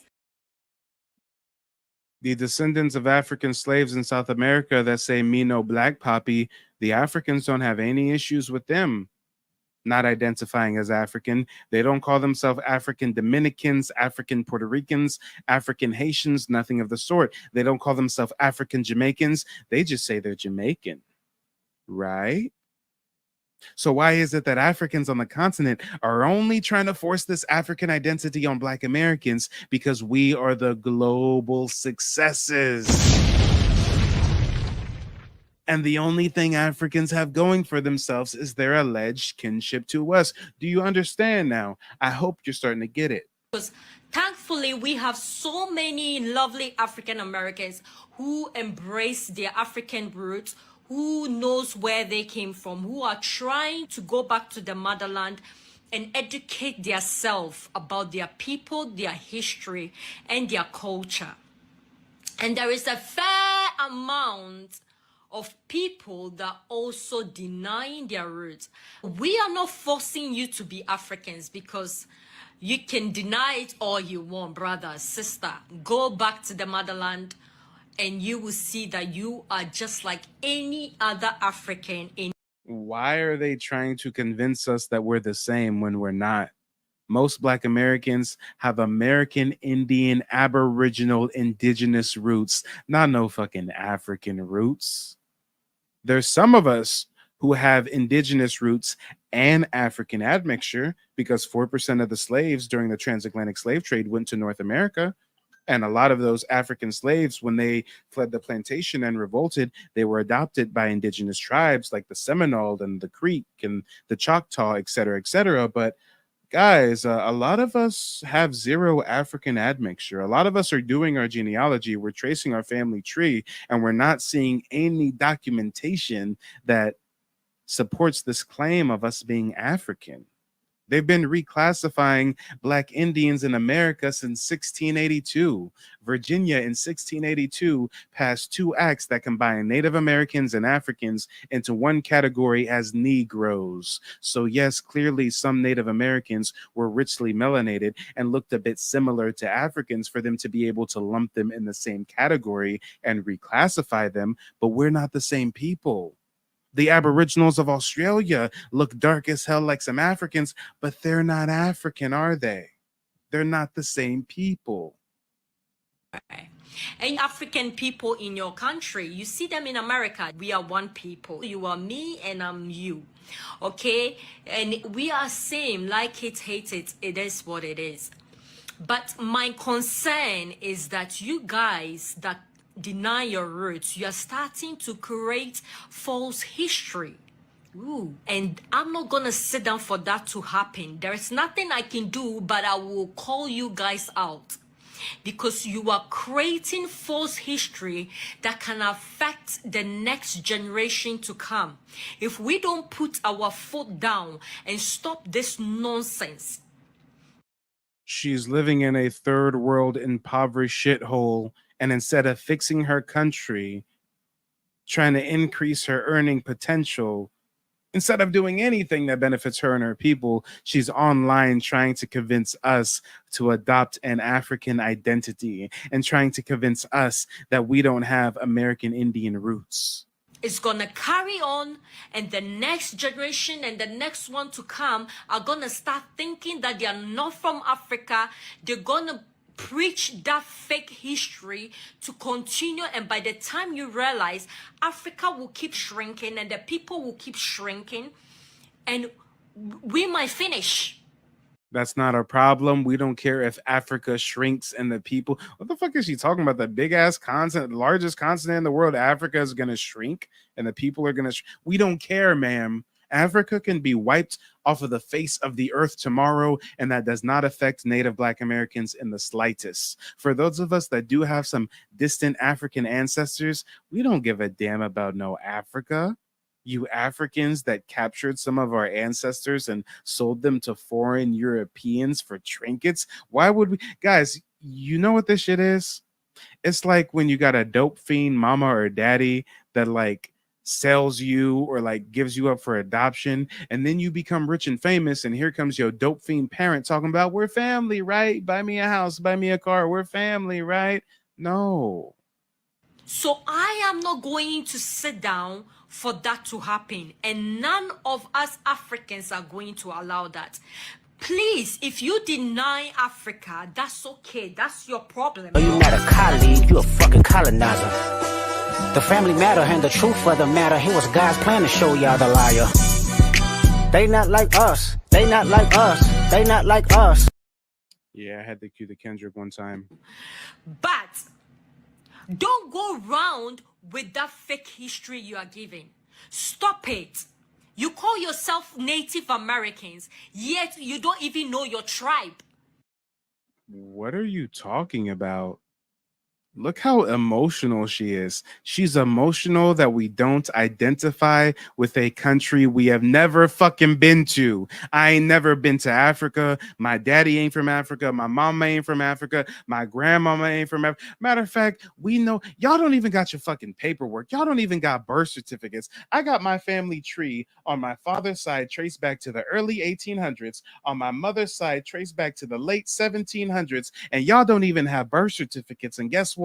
Not a single ancestor came from fucking Africa.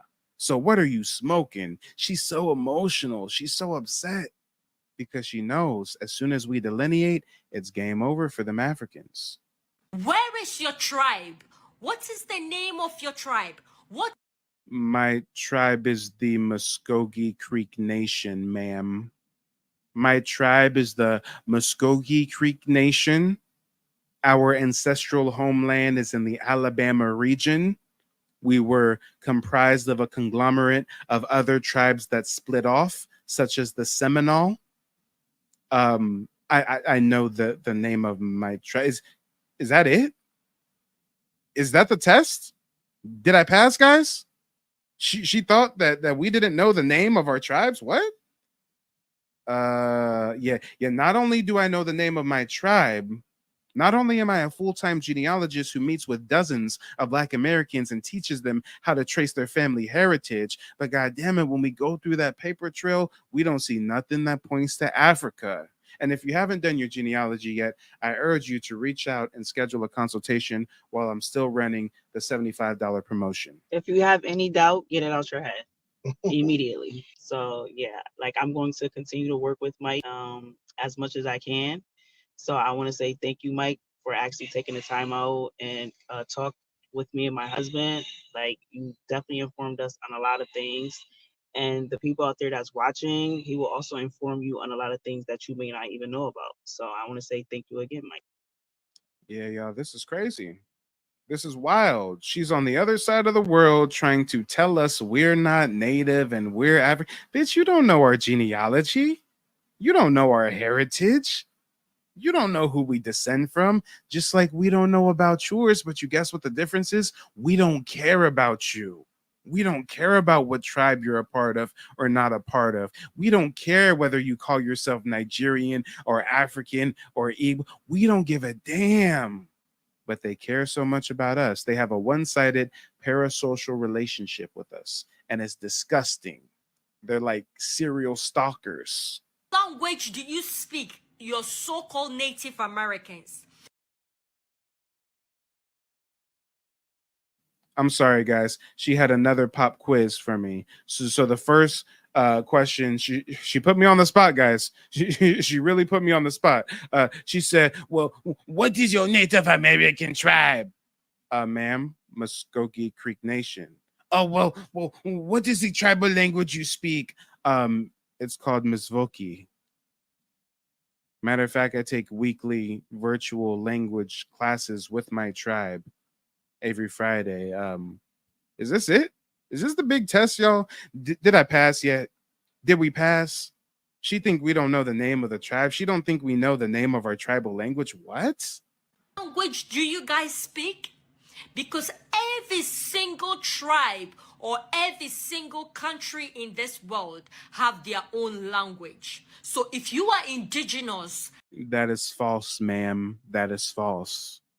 Every country's indigenous population has their own language.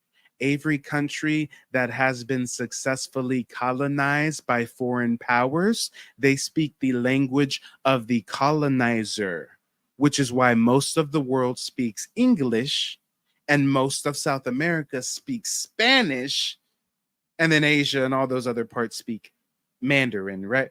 Right, guys? Y'all are over in Africa not speaking your native tongue. Y'all speaking French and shit. I done seen so many videos of Africans speaking French and speaking the Queen's English, but she want to talk to us about tribal indigenous languages. Just as Red Indians, or sorry to say Native Americans, they have their own language. They have their own tribes. So Madam so-called African, wanna be Native American, what is the name of your tribe? Ma'am, I already answered. It's the Muscogee Creek Nation. Creek Nation for short. So what are you talking about? Does she not know how many black folks have their tribal citizenship intact? Does she not know that we know who we are and we have records over here and documentation? Does she not know I'm the king of receipts and I can pull up evidence to point to black Indians in America as early as the 1400s? Play with me if you want to. I do this for real. You up here online just emotional because your scam's coming to an end. What is the name of your people?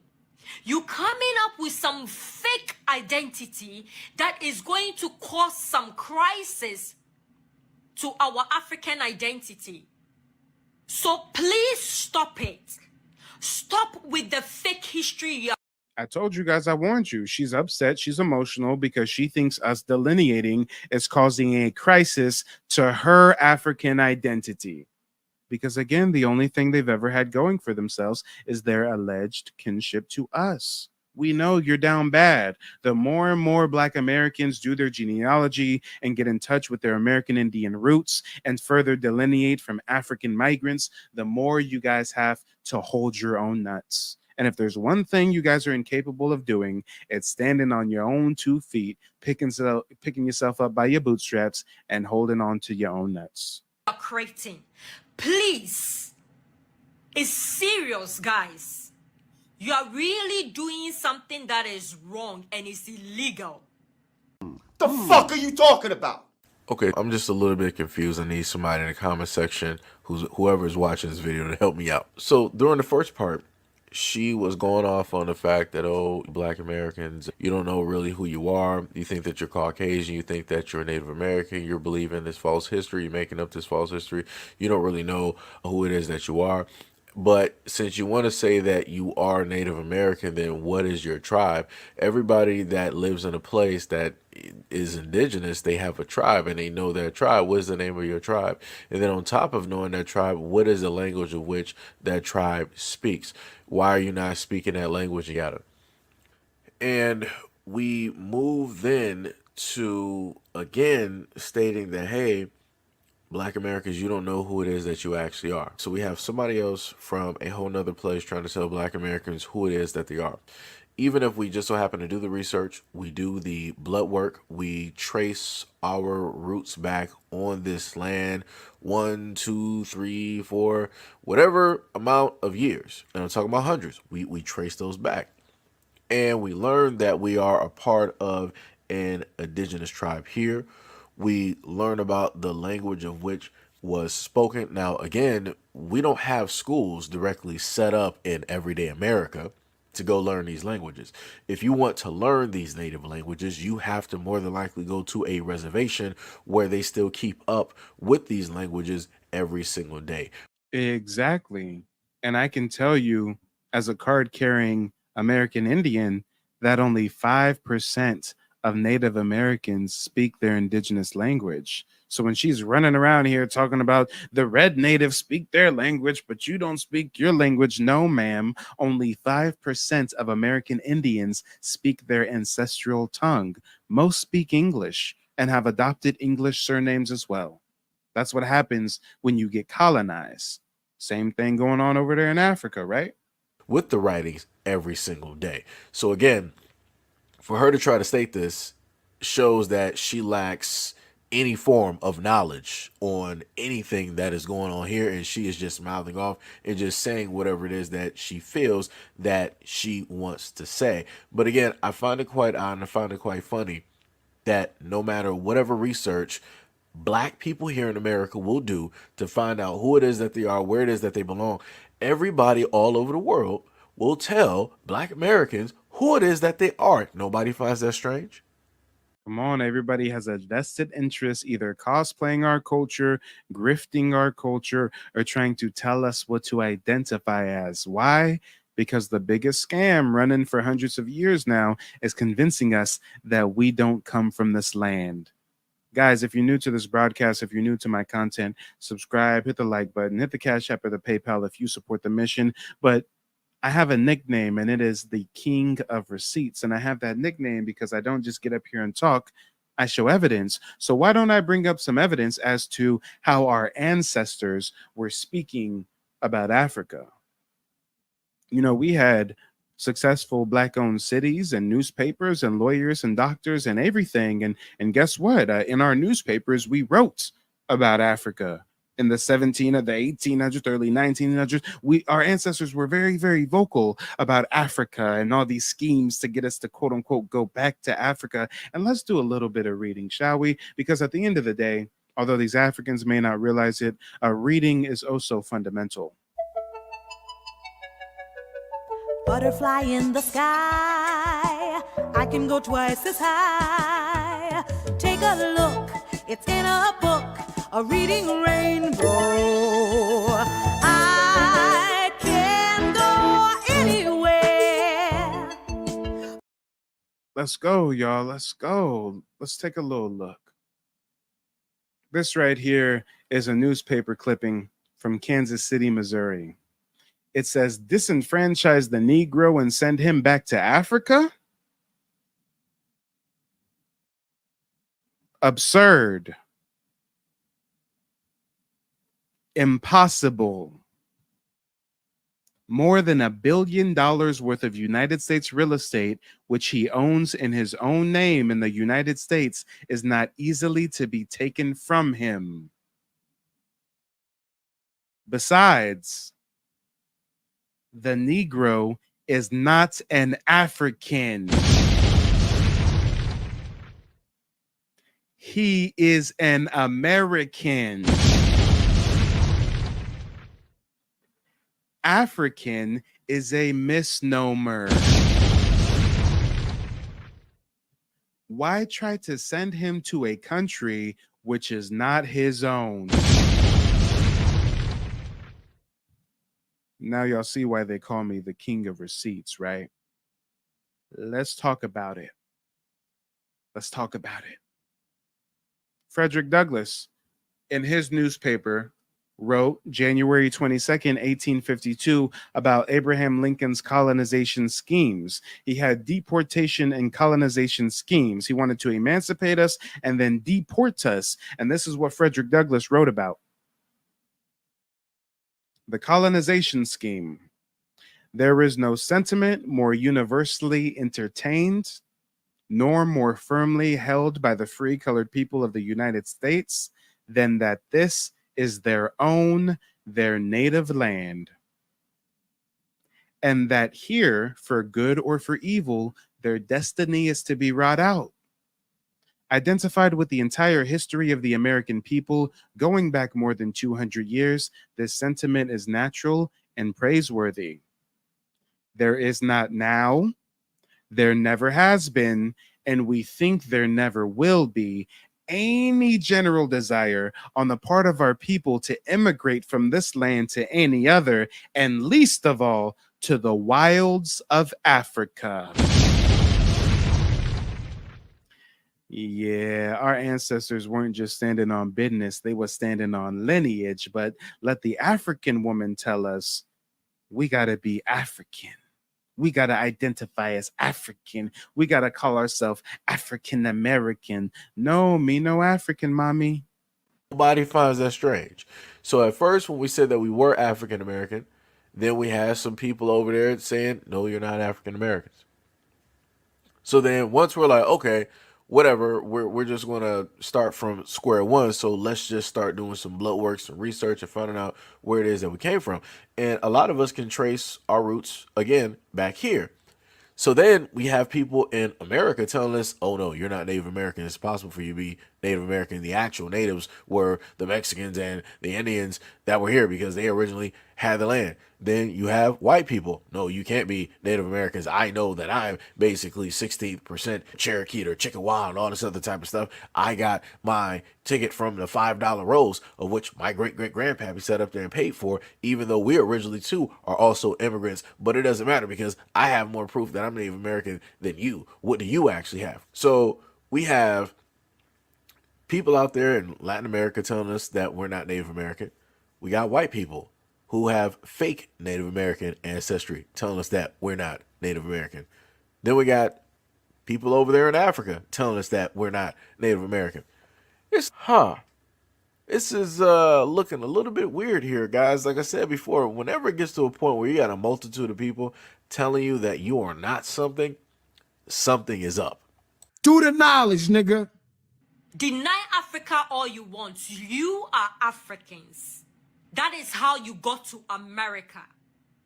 You can claim America because that's all you know, but the blood flows through your veins. That blood that flows through your veins. That blood that makes you sing good. That blood that makes you dance good. If it's African blood that makes us sing and dance good, then why don't Africans sing and dance as good as us? Blood that gives you that rhythm. That blood that gives you boldness and bravery. If African blood gives us boldness and bravery, why don't Africans display boldness and bravery? That blood that gave you beauty, intelligence. That blood is from Africa. That blood flows through your veins just as it flows through my veins. We are one people. I'm not going to force you to accept it, but I'm telling you, and I will tell you, and I will keep telling you, and I will keep going on. I wonder if you know that I know he's lying right now. Oh, you got the new Margellas? That's what's up, that's what's up. I see you. That's your BMW? That's nice. That's your girl? Golly. Okay, I see you. But I just want to know one thing. You ready? Why the fuck you lying? Yeah, we sold some of y'all to the white man, but don't remember that blood is why you successful. 400, 500 years later, y'all successful because of that African blood some of y'all got from 700 years ago. I mean, all right. You see how they're desperately trying to cling on to us? You see how us delineating, us doing our genealogy, us discovering our ancestral heritage, do you see how this just makes them go crazy? Please cut the crap.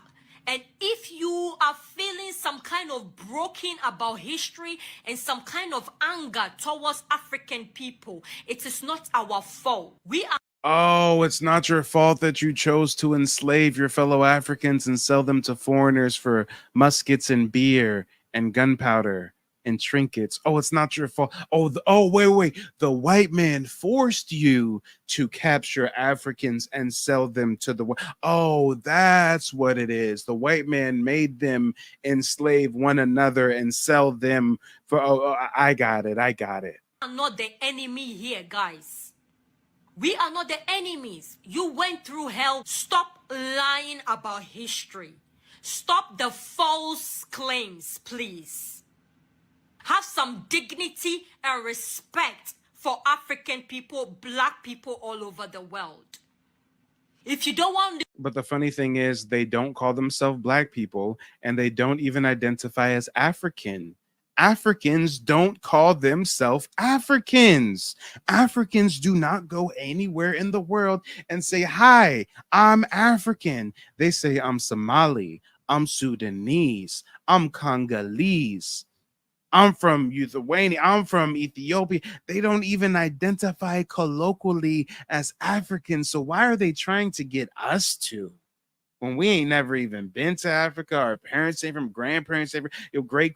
These motherfuckers think we immigrants like how they are. I'm not no immigrant, girl.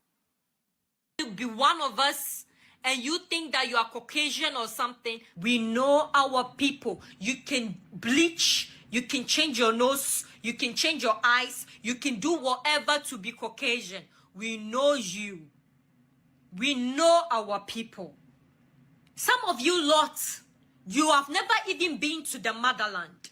What are you scared of?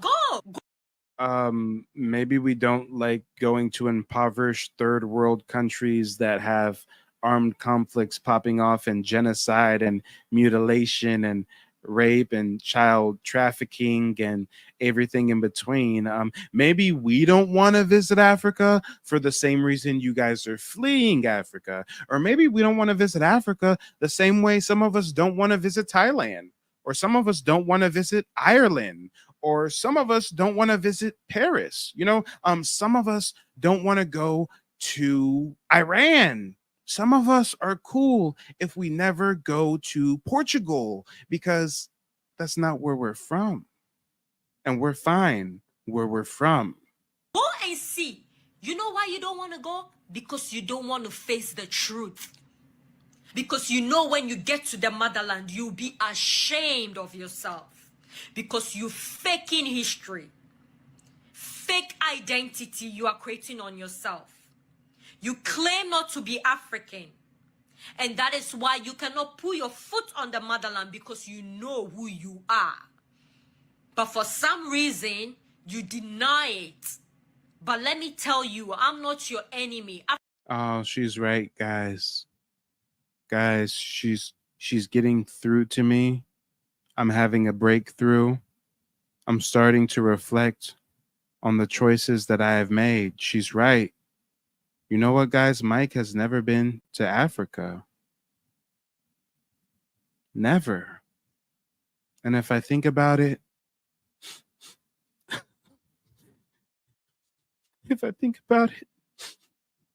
I'm sorry, guys, I need a moment. Oh, she's getting to me, y'all. Oh, no, she's right. If I think about it, the reason that I've never visited Africa is because I'm ashamed. I'm ashamed to visit Africa because I know that I've been pretending to be Native American, but really I'm African. And if I step foot on the continent of Africa, I will feel the ancestors will shame me. Oh no, say oh no. She's right, guys. She's right. I'm forging documents. This isn't a real citizenship ID card. My child isn't a member of the tribe as well. My tribe hasn't cashed me out tens of thousands of dollars per the federal benefits. Guys, it's all an act. You know, us Black Americans, if we just look in the mirror, if we just start with the man in the mirror, we'll realize that we're actually African. Matter of fact, let's not even call ourselves African American. Let's just call ourselves Africans. I renounce my U.S. citizenship. I'm gonna get a flight to Africa, guys. I'm going to Africa. I'm not gonna be ashamed anymore. What is this bitch talking about, bro? What is this? She's really trying to shame us, gaslight the fuck out of us into convincing us that we're African. Ma'am, we do something called genealogy. Nowhere on my family tree is a musty African. Nowhere in the paperwork or the documentation is there any evidence going back to Africa. Stop the cap. But you know what I do find? My ancestor on the dolls roll. God damn it, before we even get to the dolls roll, we find the handwritten tribal documents of them being a part of what tribe? Creek Nation, March 3rd, 1905. Damn, I can willy-nilly, spur of the moment, bring up handwritten documents from my lineal ancestor written in 1905, but most of these Africans don't even have a birth certificate. Damn. Ancestors on the dolls roll and everything, Haplo Creek by blood. I mean, damn, but we don't know who we are when we have a meticulous paper trail. People are not your enemies. Okay? We all went through something. Actually, you lot were even lucky. You fought for your freedom. You had the opportunity to be superstars. You made billions, multiple. See, you see the sick ass thinking of an African? They think we're lucky to have gone through slavery. They think we're lucky to have gone through oppression because at least we get to live in America, a first world country. Bitch, we built America. Stop the cap. We built the shit. Black Indians already laid the foundation before the 13 colonies were even set up. Look up the mound builders. Look up the southeastern woodland people. Every major city, San Francisco to New York, was a Black Indian settlement with pyramids, houses, agriculture, you name it. And the colonizers built on top of it and revised history. But she wants us to think what? She wants us to think that we should identify with a place we've never been and a place most of us have no desire to ever go. Millions with your talent. And yet Africa was still suffering. Africa was being still destroyed, and still till now. Africa became the lab rat for these people, injecting all kinds of vaccine into our people. But you lot, you had the opportunity to ride in the dream car, work and explore your talents and make money off your talents. You should have brought that money to Africa to invest in Africa. Wow, you selfish ass musty bitch. I'm sorry, excuse my French. Is free speech still allowed? You selfish, musty ass. What? We fought for everything we ever got. We bled for it and then some. We've been kicked out of generational wealth and opportunities for decades. We've been hit with glass ceilings. We've been hit with missed opportunity. We fought for every scrap that we got. And you think that we're lucky and we're privileged and we should take our money to Africa, to the people who sold some of our ancestors to European slave drivers? What? Yes, yes, yes, you slaves. We captured you and we sold you to the white man, and now you are so rich and so successful. Say, oh, we want you to bring some of that money back to your original slave masters here in Africa. You know, the white man is benefiting from the success of the Black Americans, but we want to benefit from our slaves too. Okay, I'm just a little bit confused. I need somebody in the comment section, whoever is watching this video, to help me out. So during the first part, she was going off on the fact that, oh, Black Americans, you don't know really who you are. You think that you're Caucasian. You think that you're Native American. You're believing this false history. You're making up this false history. You don't really know who it is that you are. But since you want to say that you are Native American, then what is your tribe? Everybody that lives in a place that is indigenous, they have a tribe and they know their tribe. What is the name of your tribe? And then on top of knowing that tribe, what is the language of which that tribe speaks? Why are you not speaking that language? Yada. And we move then to, again, stating that, hey, Black Americans, you don't know who it is that you actually are. So we have somebody else from a whole nother place trying to tell Black Americans who it is that they are. Even if we just so happen to do the research, we do the blood work, we trace our roots back on this land, 1, 2, 3, 4, whatever amount of years. And I'm talking about hundreds. We trace those back. And we learn that we are a part of an indigenous tribe here. We learn about the language of which was spoken. Now, again, we don't have schools directly set up in everyday America to go learn these languages. If you want to learn these native languages, you have to more than likely go to a reservation where they still keep up with these languages every single day, with the writings every single day. So again, for her to try to state this shows that she lacks any form of knowledge on anything that is going on here, and she is just mouthing off and just saying whatever it is that she feels that she wants to say. But again, I find it quite odd and I find it quite funny that no matter whatever research Black people here in America will do to find out who it is that they are, where it is that they belong, everybody all over the world will tell Black Americans who it is that they are. Nobody finds that strange. Nobody finds that strange. So at first, when we said that we were African American, then we had some people over there saying, no, you're not African Americans. So then once we're like, okay, whatever, we're just going to start from square one. So let's just start doing some blood work, some research, and finding out where it is that we came from. And a lot of us can trace our roots, again, back here.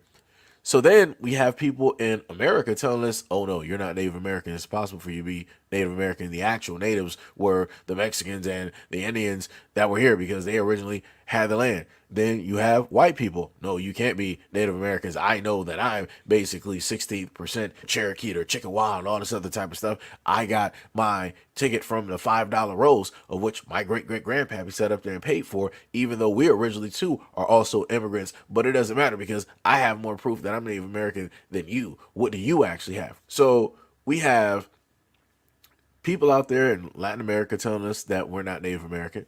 We got white people who have fake Native American ancestry. If you're looking to get genealogy consultation, I highly recommend Mike. You know, he was very thorough, prompt, very knowledgeable. Even taught me some stuff about the background of Indian ancestry and heritage that I didn't know. The biggest piece of it was he taught me how to pull records and really dig into those records to make sure that I have things to match up to be able to take back for my citizenship. So I really appreciate everything he does, and I highly recommend Mike as your genealogist. Yeah, y'all, I don't know what's going on. They're just self-destructing. The more we delineate, the more we do our genealogy, the more we recognize that we ain't no damn Africans. Most of us do not descend from no damn Africans. The more they self-destruct on the internet. Them Africans have only had their alleged kinship to us as the closest thing to a modicum of success. And now that we're going our own way, they're left to their own devices. They're left with their own insecurity, their own inferiority, their own degeneracy. And good Lord, if I could close the borders, I'd make it so that all of you illegal migrants, African, Haitian, or Venezuelan, The 22-year-old migrant from the Republic of Congo is facing sex abuse charges allegedly involving an employee of the agency providing services to migrants. The 22-year-old came to Cheektowaga on a bus from New York City. District Attorney John Flynn says Kindo Jancy is accused of committing an act of sexual misconduct against a female employee of that healthcare service provider hired to help the asylum seekers. Tonight, a migrant has been charged with raping a 15-year-old disabled girl at a Rockland hotel. It was around 7 Wednesday night.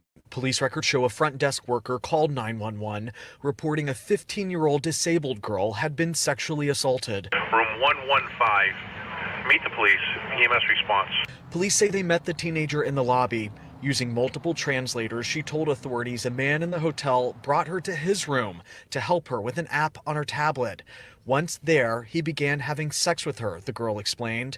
According to the police report, the girl asked the man to leave her alone. With enough evidence, police say they arrested 26-year-old Corey Alvarez. He was formally charged with rape of a child in Hingham District Court Thursday. Authorities say Alvarez moved here from Haiti and is part of the migrant system. Welcome back to one of the biggest stories in our state in a while. It's a case that stretches back more than 2 years, but finally today we get a look behind the scenes of what is being called the largest pandemic fraud in United States history. A former employee of Feeding Our Future told a jury today exactly how the alleged $250 million scam actually worked. Lou Ragoose was in court to hear about it. Lou, what'd you find out? Jana, Hadith Ahmed says back in 2022, when the FBI laid out the paper trail in front of him of all the evidence of his crimes, he agreed to plead guilty and help prosecutors take down other defendants. Why did you participate in the federal food program? Assistant U.S. Attorney Harry Jacobs asked Hadith Ahmed on the witness stand. I wanted to get rich to make money. These defendants engaged in a chilling attack on our justice system. It's been 3 weeks since $120,000 in cash was dropped at the home of a juror in the Feeding Our Future trial. U.S. Attorney Andy Lugar describing it now as a sophisticated scheme. And they plotted carefully and deliberately during the trial, waiting for the right moment to act. Tight quarters in the basement of a furniture store in South Richmond Hill, Queens. Cell phone video shows beds and migrants, all of them from Africa, squeezed into this room, 2 to a bed. Migrants sleeping in shifts, only 2 bathrooms. Ibu Sar runs the furniture store upstairs and says he's the man behind all of this. News broke that dozens of migrants have been living in this furniture store on Liberty Avenue in South Richmond Hill, Queens. City officials issued a vacate order for the building after neighbors complained. I see bikes in the back. That's when I got alarmed. As you can see, we're just giving out some jackets to the guys. Ibu Sar, the owner of the furniture business, shared this video of what the living conditions inside looked like. He is himself a West African immigrant, like many of the 74 men he says he was housing. He says he was simply trying to help them. Get on their feet. So that was the intention. They're all working. Yeah, I'm proud of them. I'm sitting here, I'm riding on the trail going to my orientation for my job today, and I see a group of Haitian people. There was about 4 of them. They all had geese in their hand. They got away.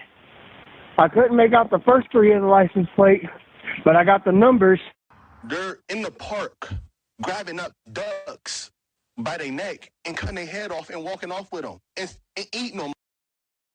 I offer personalized one-on-one genealogy consultations for $75, but understanding that times are tough, from hurricanes to rising prices, I wanted to find a way to help further. In honor of Indigenous Peoples Day, I'm offering a special opportunity this week, a group consultation for just $35 for those who may not be able to book a one-on-one consultation. You'll still receive the same valuable information as in a private meeting.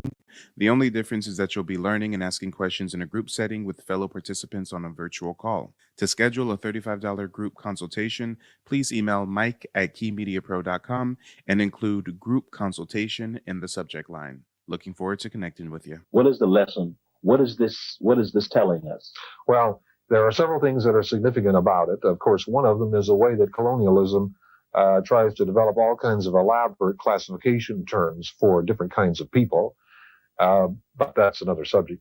The most significant thing here is to reveal the much greater amounts of Native American ancestry that are present within the African American population than most people realize, because they might have been misled by the use of terms like mulatto, and also people of color. Colored people included Native Americans, for example, in the United States area. I was born black, I live black, and I'm gonna die probably because some cracker that knows I'm black better than you, nigga, is probably gonna put a bullet in the back of my head. My father was raised in the era when black niggas couldn't claim Native American. Making music would've thought I had help, but the Indians I know wanna be the chief they self. All right, ladies and gentlemen, boys and girls, let's get this party started. Hit the like button on the way in. Subscribe if you're new to the broadcast. Hit the Cash App or the PayPal if you support the mission. We got New Era in the building. Nice to see you, Stogie. Melanin runs through my veins is in the house. Thank you for sending me those receipts. And guys, happy Indigenous Peoples Day. In honor of the celebration, I am running a special promotion throughout the week. So for those of you that are unable to book a personalized one-on-one consultation at the $75 rate, we are doing group consultations this week at the $35 price point.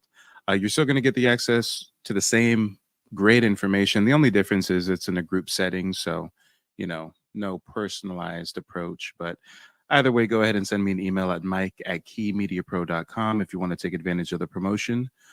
And let's get on with the content. As you can see, we've clearly got a migrant crime wave that we've been discussing for the last couple of years now. And now the African migrants are really coming to the forefront, from the stories of the Haitians eating pets in, what was it, Connecticut or Colorado, I'm not sure, to the migrants raping little girls in hotel rooms that they're already getting put up in for free. These are some very interesting things that migrants are doing after already being brought over here in mass, given thousands of dollars in free debit cards, free housing, access to benefits that a lot of Black Americans don't have access to. I mean, these migrants just sneak through a hole in the U.S.-Mexico border, and next thing you know, everything's A-okay. But the first thing that we're going to be discussing, we'll call this section Rape and Ducks.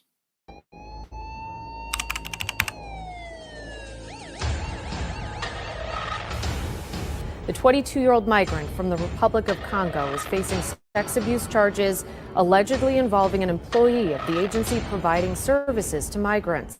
The 22-year-old came to Cheektowaga on a bus from New York City.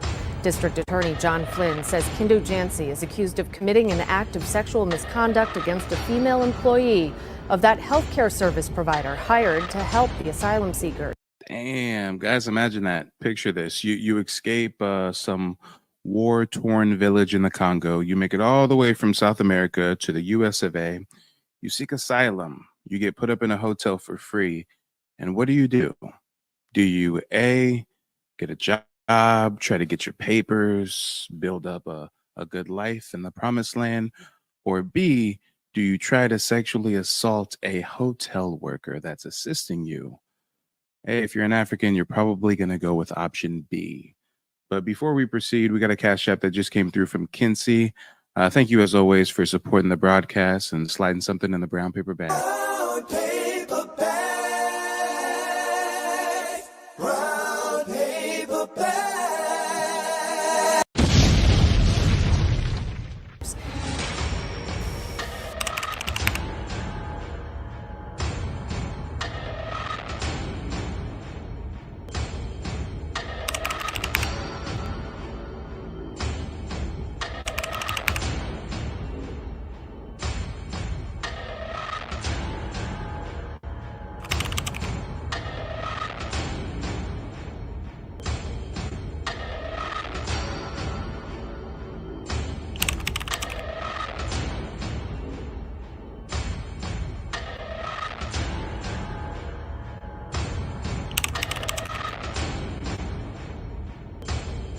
Oh, whoa. Pause the show. Q.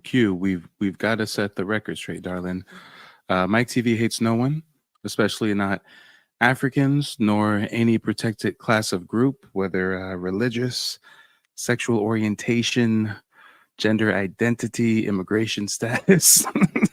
Viewer discretion advised. Matter of fact, let me go ahead and put up the banner. We do not endorse hate speech. We follow all community guidelines. So, no, I do not hate Africans. How dare you say something like that, Q?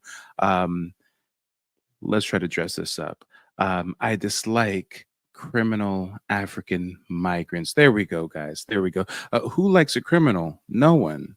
So for the criminal to be an African migrant that's already getting so many freebies, I mean, we're never gonna say we hate anything, not publicly, not with our YouTube overlords watching, but at the end of the day, we strongly dislike foreigners coming to our country and victimizing our citizens, especially our young women.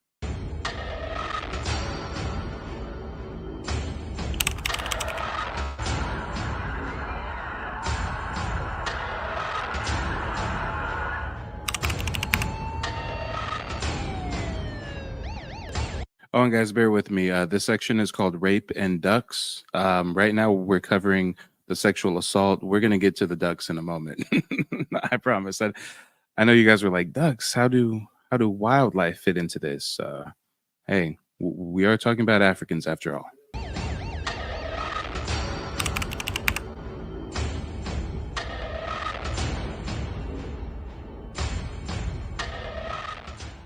Tonight, a migrant has been charged with raping a 15-year-old disabled girl at a Rockland hotel. The case already sparking outcry from local leaders. WBZ's Brandon Truitt is live in Rockland with what was revealed in court today. Brandon? Well, Chris, the state started booking out all of the rooms in this hotel last year as a part of its emergency assistance shelter program. And authorities have confirmed to us that both the victim and suspect in this case lived here. I have a patient. I don't know if he's a manager or a National Guard on the 911 line, 850 Hingham Street. It's going to be for the migrant section. Come on, the first African sexually assaulted a hotel worker. Now this one is going to sexually assault a disabled girl who's a fellow migrant in the hotel turned shelter. All right. And we got another cash app from Mr. Armstrong. Thank you for the contribution. I appreciate you sliding something in the brown paper bag.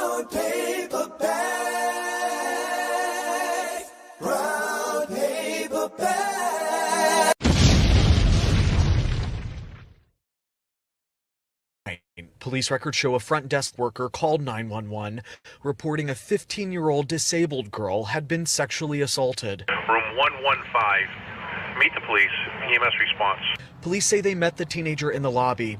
Using multiple translators, she told authorities a man in the hotel brought her to his room to help her with an app on her tablet. Once there, he began having sex with her, the girl explained. According to the police report, the girl asked the man to leave her alone, but says that he wouldn't stop. She was ultimately taken to the hospital. Using a description of the man, police found their suspect in the room where the alleged rape happened. With enough evidence, police say they arrested 26-year-old Corey Alvarez. He was formally charged with rape of a child in Hingham District Court Thursday. Authorities say Alvarez moved here from Haiti and is part of the migrant system. Republican State Representative David DeCoste serves this district and says, and yeah, I'm not going to delineate nor differentiate between the Haitians and the Africans. I mean, we know over 40% of the slaves trafficked during the transatlantic slave trade went to the Caribbean. So as far as I'm concerned, you Jamaicans and Haitians get lumped into the same group as these African migrants. But guys, he's in there, free hotel stay. Young migrant girl asks for some help with her tablet. Oh, excuse me. Young disabled migrant girl asks for some help with her tablet. And Corey takes it upon himself to sexually assault her. 15 years old, mind you. Absolutely appalled by the incident that took place in Rockland. Above all, my heartfelt sympathies extend to the young girl who has reportedly been subjected to abuse. The Commonwealth has failed this young girl. We have reached out to the governor's office multiple times for this report, as well as the state agency that's over the migrant shelter program. We have not heard back. Alvarez, meantime, was held without bail. He has another court date next week. Live in Rockland, Brendan Truitt, WBZ News. All right, Brandon, thank you. Erica, the district attorney says he was blindsided by this move. As you mentioned, that suspect was supposed to be in this courthouse behind us earlier today, but he was a no-show. Prosecutors say that they do intend to continue prosecuting this rape case, though. The suspect is a migrant from Haiti accused of raping a 15-year-old at a Rockland hotel that was being used as an emergency shelter. Corey Alvarez, as we mentioned, was supposed to be back in court today, but he was a no-show. Prosecutors still trying to collect his DNA. Before the hearing, he was picked up by Immigration and Customs Enforcement. Now, immigration officials say the state court refused to honor an immigration. Come on, guys. How times have changed. How times have changed. I remember when Trump first ran for president, we would hear about these stories of ICE detaining these immigrants and separating families and keeping them in cages and blase, blase, blase. And a lot of us thought, damn, ICE is evil. ICE is the devil. Those that would call ICE on a person, that's like some Karen-esque activity, right? That's like some racist, palm-colored people activity. But now that we see the migrants are over here sexually assaulting little disabled girls and unaliving children and their bodies coming up in the bushes. I mean, oh, Lord. Right now we're focusing on the African migrants, but the Venezuelan migrants are doing some devilish things as well. But guys, don't feel guilty if you have the urge to call ICE. I recommend that you call your nearest ICE agent if you see any crime or ducks coming up missing. Again, this is a Haitian that molested the little 15-year-old disabled girl. And when we get to our duck section in just a moment, you're going to realize we're once again talking about the Haitians. Before Alvarez was released on $500 bail, that was in late June, the DA says his office had no warning that ICE would move in today. When something like this happens and nobody knows about it until after the fact, it's very disappointing. And you have to ask yourself, why? Why is there such a lack of transparency between state, federal agencies? Why isn't there better communication?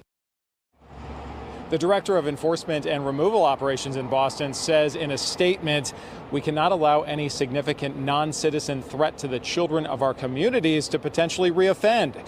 ERO Boston will continue to prioritize public safety by arresting and removing egregious non-citizen offenders from New England. Now, the statement goes on to say that immigration officials will cooperate with the state courts. The next hearing in this case is scheduled for next week. We're live in Brockton. John Atwater, WCVB News Center 5. Clark County Communications. Yes, ma'am. I got a question. This is a non-emergency line, correct? Yes, it is. Okay. I'm sitting here. I'm riding on the trail going to my orientation for my job today. And I see a group of Haitian people. There was about 4 of them. They all had geese in their hand. They got away. I couldn't make out the first 3 of the license. Come on, guys. I told you that the first section was called Grape and Ducks. And I'm sorry I misspoke. It's geese. It's geese that they were taking. It wasn't ducks, but I think they're within the same family of fowl, if you will. But guys, clearly the palm-colored people know the difference between a Native Black American and a Haitian migrant or an African migrant. He didn't say, hey, I see some black folks in the park taking geese back home. He said, I see some Haitians. He said Haitians. But these immigrants want to convince us that white folks can't tell the difference between us and we just all blackity black, black, black, y'all. Nah, you can miss me with that talk. You can miss me with it. The immigrants for the longest said, me no black, Poppy. Reminder that Dominicans are not black. We are not black. And no matter how much black Americans cry about it, we are not black. We will never be black because I look black, but we are not black. And it's just a reminder to black Americans who are so pathetically forcing Dominicans to label themselves as black. We'll keep telling them we have our own culture. Me no black, papi. They still force it on us. Damn, but now that we've made it globally fashionable to be black, now they want to cosplay. Now they want to say, hey, y'all, we all black, y'all. Black, y'all, and I'm black, y'all, and I'm blacker than black, and I'm black, y'all, and I'm black, y'all, and I'm black, y'all, and I'm blacker than black, and I'm black, y'all. I'm black, y'all, and I'm black, y'all, and I'm blacker than black, and I'm black, y'all, and I'm black, y'all, and I'm black, y'all, and I'm blacker than black, and I'm black, y'all. I'm bleeding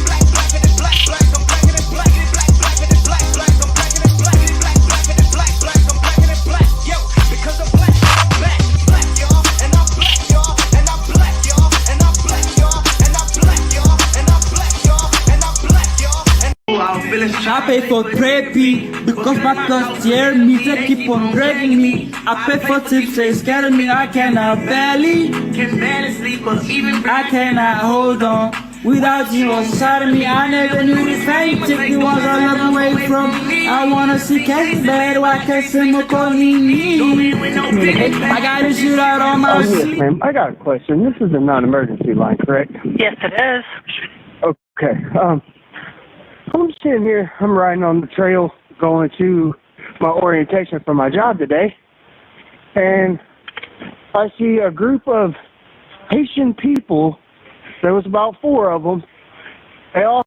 Damn, Billy Bob says, see, I'm on the trail and I'm going towards my job orientation, and I see some Haitians, and these Haitians have some geese. And I heard Trump talking about these Haitians cooking pets, and I think that they're being a little smart here by just getting the geese from the park instead of stealing the pets. Like nobody would care about them geese, but Billy Bob Thornton cares about them geese, some guy. Billy Bob is used to walking that trail every day on the way to work and seeing those geese. He feeds them some bread. So when them geese come up missing, and when they find the bodies without the head, oh yeah, we know it was the Haitians. I had geese in their hand. They got away. I couldn't make out the first 3 of the license plate, but I got the numbers. Clark County Communications. Oh, yes, ma'am. I got a question. This is a non-emergency line, correct? Yes, it is.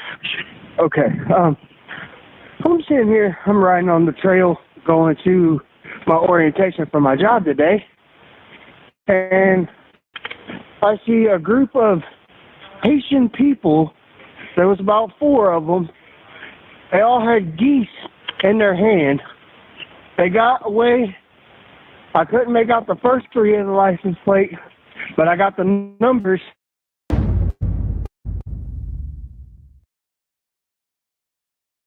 All right. In the park.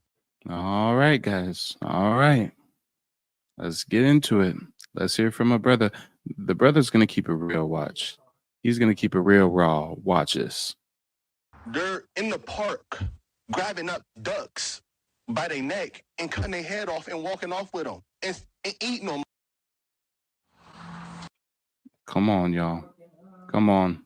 From molesting minor disabled girls to abducting pets and geese and ducks from the park. Guys, what are these migrants up to? They're in the park grabbing up ducks by their neck and cutting their head off and walking off with them and eating them. Yeah. And you know, we've heard the adage of the African scammer. And guys, I think there is some truth to it, because you know what I recently discovered? Many of you probably don't realize this, but the largest COVID-19 scam in history was perpetrated by a group of Africans in Minnesota. Somalians, to be exact. Yes, that's right, guys. I just said Somali pirates did the biggest COVID-19 scam in the world. You see, what they did is there was a program that the federal government was doing where if you were a business or a nonprofit and you were feeding children, then the government gave you some money for every children you fed. Matter of fact, the program was literally called Feed the Children. Well, these Somalians created a bunch of fake businesses and got in with some legitimate businesses and started fudging paperwork and documentation, and they traded a $250 million COVID-19 scam, where they specifically scammed a benefit program that is meant to feed children, American children, native-born American children. This program is to feed our kids, and these Somali pirate-esque individuals came over here and got a bag while our children went hungry during C-19. Tonight, we begin with what federal authorities are calling the largest theft of COVID relief money in the country. Tonight, 47 people are charged with stealing $250 million from a federally funded child nutrition program meant to feed hungry children during the pandemic. Damn. You're not a colleague. You're a fucking colonizer. You're not a colleague. You're a fucking colonizer. The family matter and the truth for the matter. Here was God's plan to show y'all the liar. They not like us. They not like us. They not like us. Hey, they most definitely oh Lord. No, no, no. See, the song has new meaning. It takes on new profound meaning when we react and review to this footage, because when we say they not like us and we're viewing videographic evidence of the largest C-19 in the world being perpetrated by these greasy ass Somalians in Minnesota. I mean, they really not like us, y'all. Y'all don't get it. In the 60s, the Panthers had free lunch programs to feed our children. Our civil rights movement paves the way for these immigrants, and these immigrants come over here and scam the food out of our children's bellies. To say they're not like us is an understatement at this point. They not like us. They not like us. They not like us. They not like us. They not like us. They not like us. Tonight, we begin They not with like the us. federal They not like us. authorities They calling not the like largest us. theft of COVID relief money in the country. Tonight, 47 people are charged with stealing $250 million from a federally funded child nutrition program meant to feed hungry children during the pandemic. Instead, prosecutors say the group bought jewelry, luxury cars, and even property with all that money. Damn, now I see why Africa's so fucked up, huh? We feed our children, they scam food out of the children's bellies. So when they say that they're fleeing oppression, and they got a whole continent with over 50 different countries and diamonds and gold and cobalt, you name it. I mean, Lord, oh Lord, you can only lead a horse to water. Tonight, our team report on the Feeding Our Future alleged fraud scheme begins with Lou Ragoose, who is live in our newsroom. Lou? Lauren and Julie, we've been waiting for this indictment since January when the FBI conducted several search warrants which released details to the public. That's when U.S. Attorney Andy Lugar said they finally began to put a stop to the alleged fraud. Today we learned more details, including alleged bribes and kickbacks each time a new co-conspirator joined the scheme. Amy Bach, once lauded for helping Minnesota's Somali population, this morning turned herself into federal authorities on charges of conspiracy, wire fraud, money laundering. The Africans are teaming up with white folks to scam our children out of food. Damn.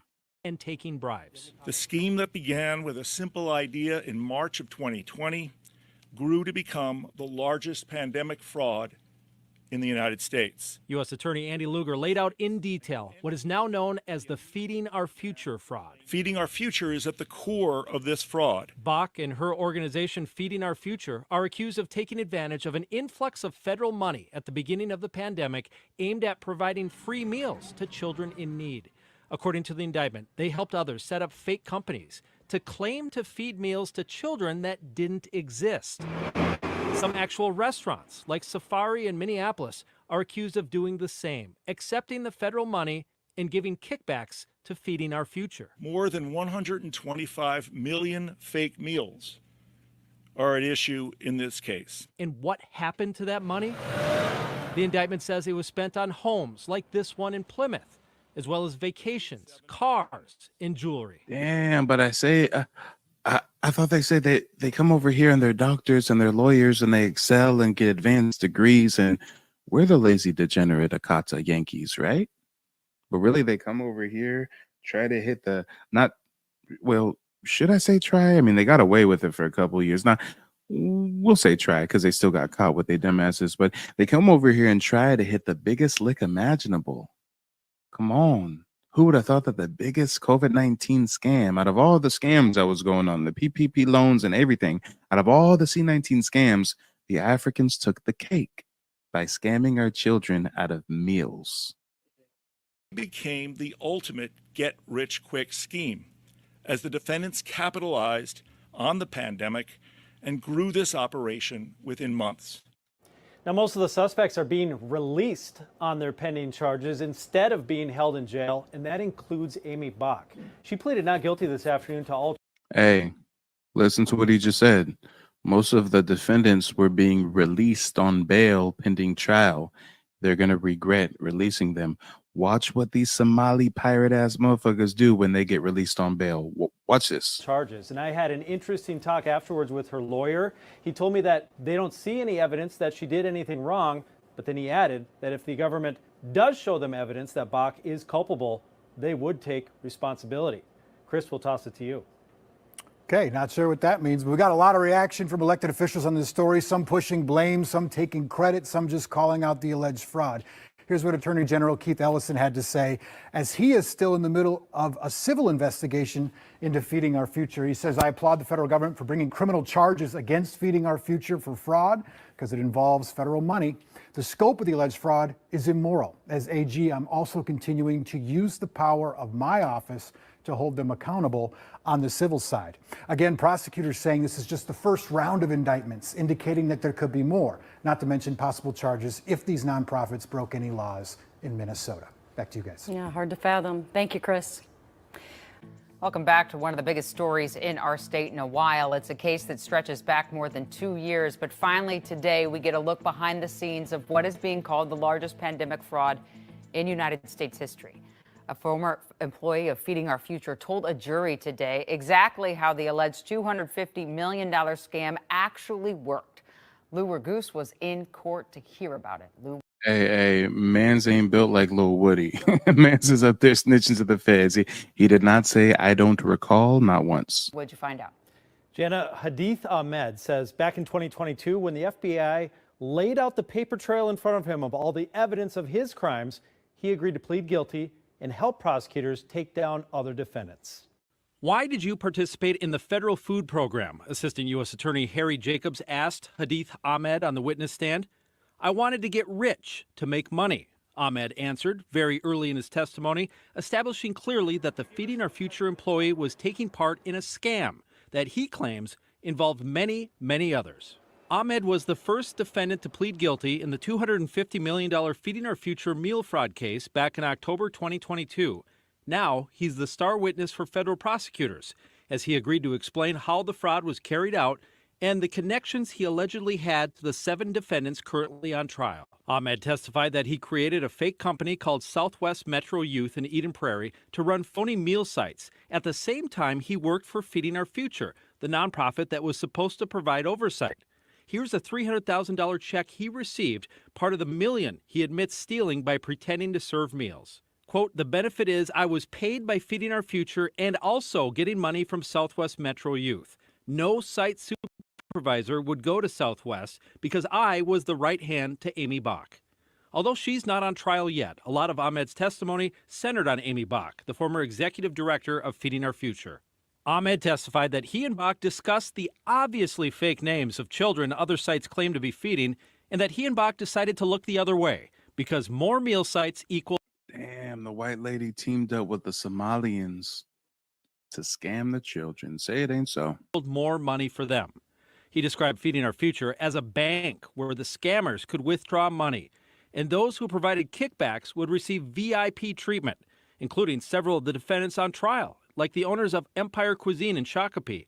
Here's a check Ahmed testified they wrote to his fake consulting company, part of the additional $1 million he says he received in kickbacks. Another defendant claimed to serve meals at Dar El Farouk Mosque in Bloomington with phony invoices to go along with it, approved by Ahmed. The VIP treatment consisted of making sure their invoices went to the top of Bach's desk for payment and that no one would go check on their meal sites, Ahmed testified. At the end of his testimony, the prosecutor asked, how do you feel about what you did? And Ahmed answered, ashamed. Boy, if you don't stop, like you know damn well you don't feel a goddamn thing. I love when you lying like that, so I'ma keep lying like that, I love when you lying like that, so I'ma keep lying like that. Cross-examination was just getting underway when court ended for the day, so Hadith Ahmed will likely spend tomorrow on the witness stand as well. And even though he's helping prosecutors, he still faces up to 4 years in prison when he's sentenced for conspiracy to commit wire fraud. Jana. Lou, you and I both know cross-examination can tell a very different story. Is that what you expect to happen tomorrow? It seems like what they're going to try to do is show that he's working on a deal with prosecutors and he's willing to say anything in order to get a good deal. And the defense is going to try to make the jury get the impression that he's exaggerating or lying about what the defendants did for their role in it. Yet another twist in the Feeding Our Future trial. 2 jurors dismissed in 2 days, all over a bag of cash dropped off, meant to encourage a non-guilty verdict. And it comes as a... Come on, guys. I told you that they would regret releasing them on bond. These Somalians run up the numbers, scamming our children. 250 million. They get caught. Federal indictment. They get released on bond. And what do? They try to bribe the jurors. On some mob type shit, they try to slide a juror a bag with like $100,000, thinking they can sway the verdict. Guys, look at how these Africans get to scheming. Critical time now in the trial. The jury deliberates the accusations of this massive, widespread fraud scheme. Our Fox 9's Rob Olson has been on top of this trial from the start. And Rob, has anything like this happened in Minnesota before? This is like something you'd expect out of a mob trial out east. Yeah, the answer to the people I've talked to is no. The former chief judge of Hennepin County, Kevin Burke, today is communicating with him. He'd never heard of this happening in Minnesota. He said there's some historical examples of it, certainly in some mob cases for sure. But he said, in essence, it's not even fair to call it rare. It's Come on, these Somalians seen The Godfather, a couple seasons of The Sopranos, and they said, so the Americans, when they want to get off, they slide some money to the jury. Okay, bet. less than rare that this happens. But this morning, a second juror dismissed simply because they'd heard about the bribery attempt that led to the dismissal of a juror yesterday. Yeah, true, exactly. They thought they were in Africa. This is how they get down in Africa.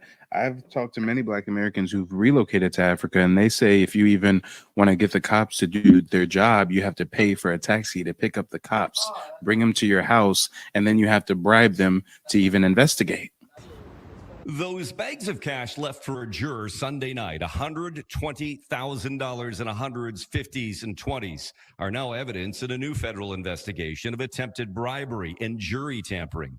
The juror targeted in the attempt, a 23-year-old woman, was dismissed Monday morning and replaced by an alternate. The remaining jurors immediately sequestered to stop further attempts and from them hearing about this, which would be considered prejudicial in their deliberations. Come on, y'all, let's talk about it. We are a completely, distinctly different people than them greasy ass motherfuckers. I'm just gonna say, as a full-time genealogist, I've looked into the heritage of over 100 Black Americans, and out of the 100 that I've helped thus far, I ain't seen not one that has ancestry pointing to Africa. About slavery, but few discuss paper genocide. We did not all come from Africa, and most of us have Aboriginal roots that were stripped away due to reclassification and miseducation. As a Native Black American and a member of the Muscogee Creek Nation, I understand the importance of tracing your lineage. If you want to learn how to trace your genealogy and apply for tribal citizenship, send an email to mike@keymediapro.com to schedule a consultation. Tight quarters in the basement of a furniture store in South Richmond Hill, Queens. Cell phone video shows beds and migrants, all of them from Africa, squeezed into this room, 2 to a bed. Migrants sleeping in shifts, only 2 bathrooms. Ibu Sar runs the furniture store upstairs and says he's the man behind all of this. Guys, I'm giving you many different varying shades and degrees of the African migrant crime. From them sexually assaulting hotel workers to disabled minors, to them eating pets, abducting ducks and geese from the park, to them doing the biggest COVID-19 scam, over 250 million, and then trying to bribe the juror with $100,000 cash. Now we're getting into a rental scheme. You see, in New York, this African migrant dude said, you know what? I've got a couple of furniture stores and they have basements. So what I'm going to do is basically an illegal Airbnb of sorts and house a bunch of migrants in my basement. They started coming to me, telling me their stories. I started helping them. I didn't want to do it, you know. I thought about it twice. Once the city started enforcing a 30-day limit for single migrant adults staying at city-run shelters, SAR says the men were forced to sleep on the streets. And why was this better than a shelter? Because here you don't have problem to go for your work like that. In the shelter, sometimes every month you go back to Manhattan to write your name and he send you another place. SAR says the basement shelter had rules, no cooking on site. 2 in the top, 2 in the bottom, queen bunk beds. He says he didn't charge the men rent, but he collected whatever they could come up. Oh, yes. Let's take the African's word for it, guys. You know, he just put 70 migrants in his basement, 70 Africans in his basement, and he says he didn't charge them no rent. I wonder if you know that I know he's lying right now. Oh, you got the new Margellas? That's what's up. That's what's up. I see you. That's your BMW? That's nice. That's your girl? Golly. Okay, I see you. But I just want to know one thing. You ready? Why the fuck you lying? Yeah, guys, he really wants us to believe that he didn't charge them anything. Just out of the kindness of his heart, he housed over 70 African strangers in his basement. It broke my heart. I'm proud of them. They're all hardworking people. But it didn't take long for the next door neighbor to notice what was going on. She asked that we not show her face on camera. One morning I came out here to go to work. I see about 20 e-bikes and I got pictures of them. The neighbor believes this unsanctioned migrant shelter was running for at least 2 months. She called 311 to report what she was seeing. I just couldn't do it no more.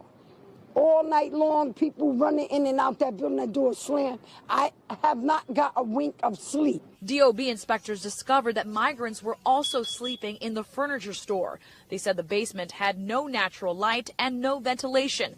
After noticing the severe overcrowding and dangerous fire trap conditions, the city ordered everyone out. Where did you sleep last night? In the sewer. Yeah. So you didn't get any sleep. It's very hard to sleep. Yeah, you see. Thanks for watching. Stay updated. Come on, y'all. Come on.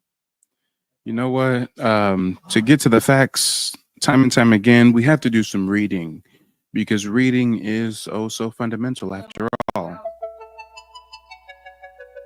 Butterfly in the sky, I can go twice as high. Take a look, it's in a book, a reading rainbow. I can go anywhere. Let's get into it, guys. Let's get into it. Let's do just a little bit of reading because the African wants us to believe he wasn't charging them no rent, but upon further investigation, it is revealed that he had more than 70 migrants in his basement living down there, and they were paying him $300 per month.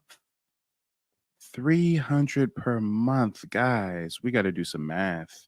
I wish I had a catchy tune related to mathematics, but I don't, so just bear with me for a moment.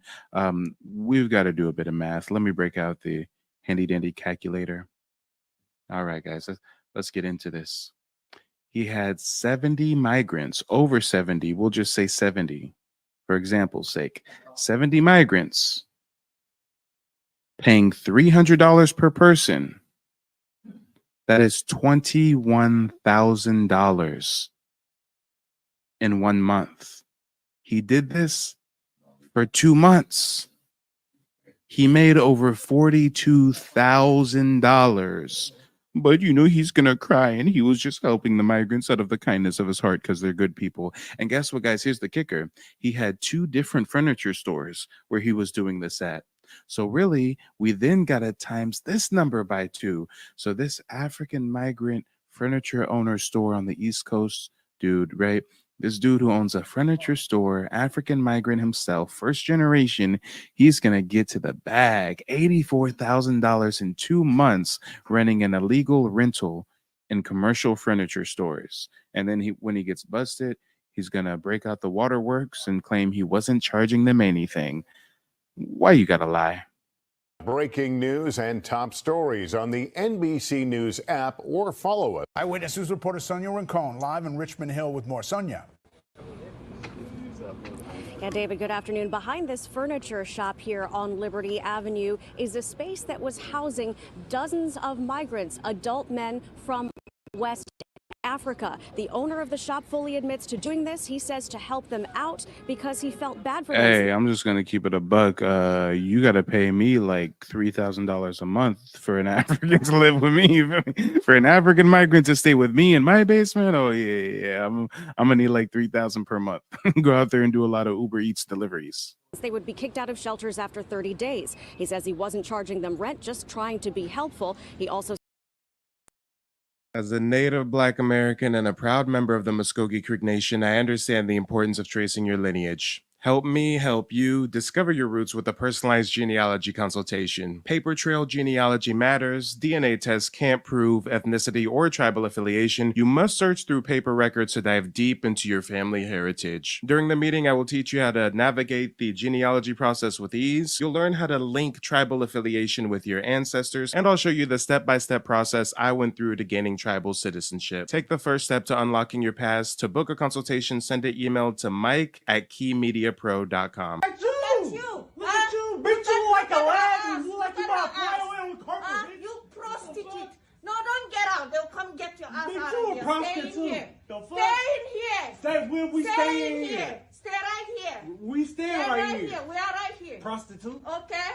You see who you dealing with. Who you dealing with? Huh? Look at you with your ugly ass. Take your ass back to Africa, Spain, wherever the fuck. Get your ass back to the slavery. With your ugly ass. You get out of the boat, you ugly slave. Talking about you talking about a prostitute, bitch. You got on some motherfucking footies with some motherfucking with some tap dance shoes. You are a slave. Get the fuck out of my place. You are a slave. Look at you, a dog. A dog, you living on kiosks, living on people's tax money and coming here and be giving you man. Get your ass out and go get yourself a job. Ass. You bitch. All of you guys, you are a bitch, okay? You bitch. Yeah. All of you guys, you bitch. Yeah. Yeah. Get out. Get out. Get out of my place. Get out your place. I'm not gonna get you nothing you want, okay? Not job, okay? Go find it and coming here and harassing people. You man. You asshole. I'm posting her on Google. Oh yes. Oh yeah. You are on Kiasos. Who knows what the heck you doing? You right. Kiasos, you right. Nigger. You right. You Negro. You right. You are a Negro. You look right. At you. Coming from foot. You right. People ask you niggers. Right. Look at you. You right. Go get your ass and get yourself a job. You right. Hold on now, babe. I'm waiting. Again in Silver Spring, Maryland. She's treating herself to a few hours of pampering to get her hair braided at a friend's salon. How are you? How's the family doing this morning? Okay. What about you? I'm fine. The two women met 7 years ago when Transatlantic moved to the U.S. Back then, they both worked in the same hair salon. Their friendship was built on a common language and shared West African roots. Yes, Africa is a continent, but it's also like a country, especially French-speaking Africa. We have the same culture, we understand each other, we eat basically the same meals, we think the same, we have the same experiences, which is not the case with African Americans, for example. Relationships between African Americans and African immigrants aren't always easy. In her 7 years in the U.S., Azondekon has yet to build a friendship with an African American. Sometimes they think their ancestors were sold by ours, so there is some jealousy. There's also jealousy because when we come here, we know where we came, we fight, which isn't always the case for them. I worked with them for a long time. You just have to know your place and take what you can. Azondekon's judgment is harsher, fueled by her past encounters.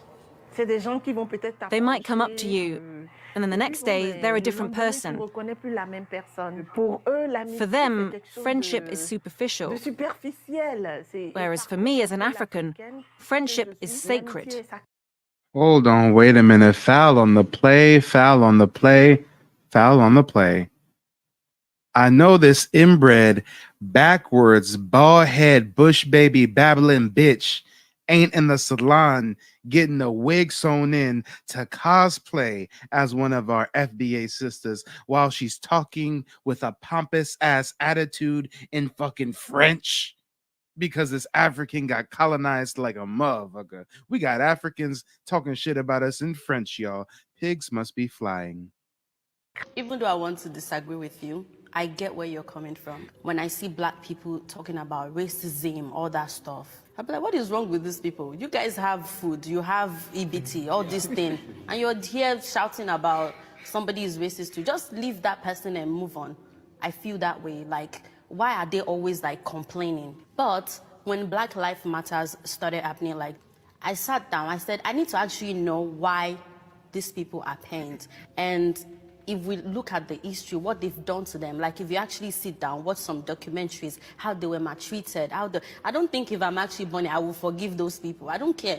It's easier for us Africans that were raised in Africa to feel like they're complaining because we were raised through struggle. Like, I barely even have water, and you have water, you're complaining. But then, it's not about the basic necessity or about how we are raised. We are raised like, I don't want to say way better. We might not have resources. If you're raised way better than us, why do you flee from your motherland? Riddle me that. If you're raised better than us, why don't you want to stay in not just your town, not just your city, not just your province, not just your state, not just your country, but goddamn it, you don't want to be anywhere on the continent of Africa.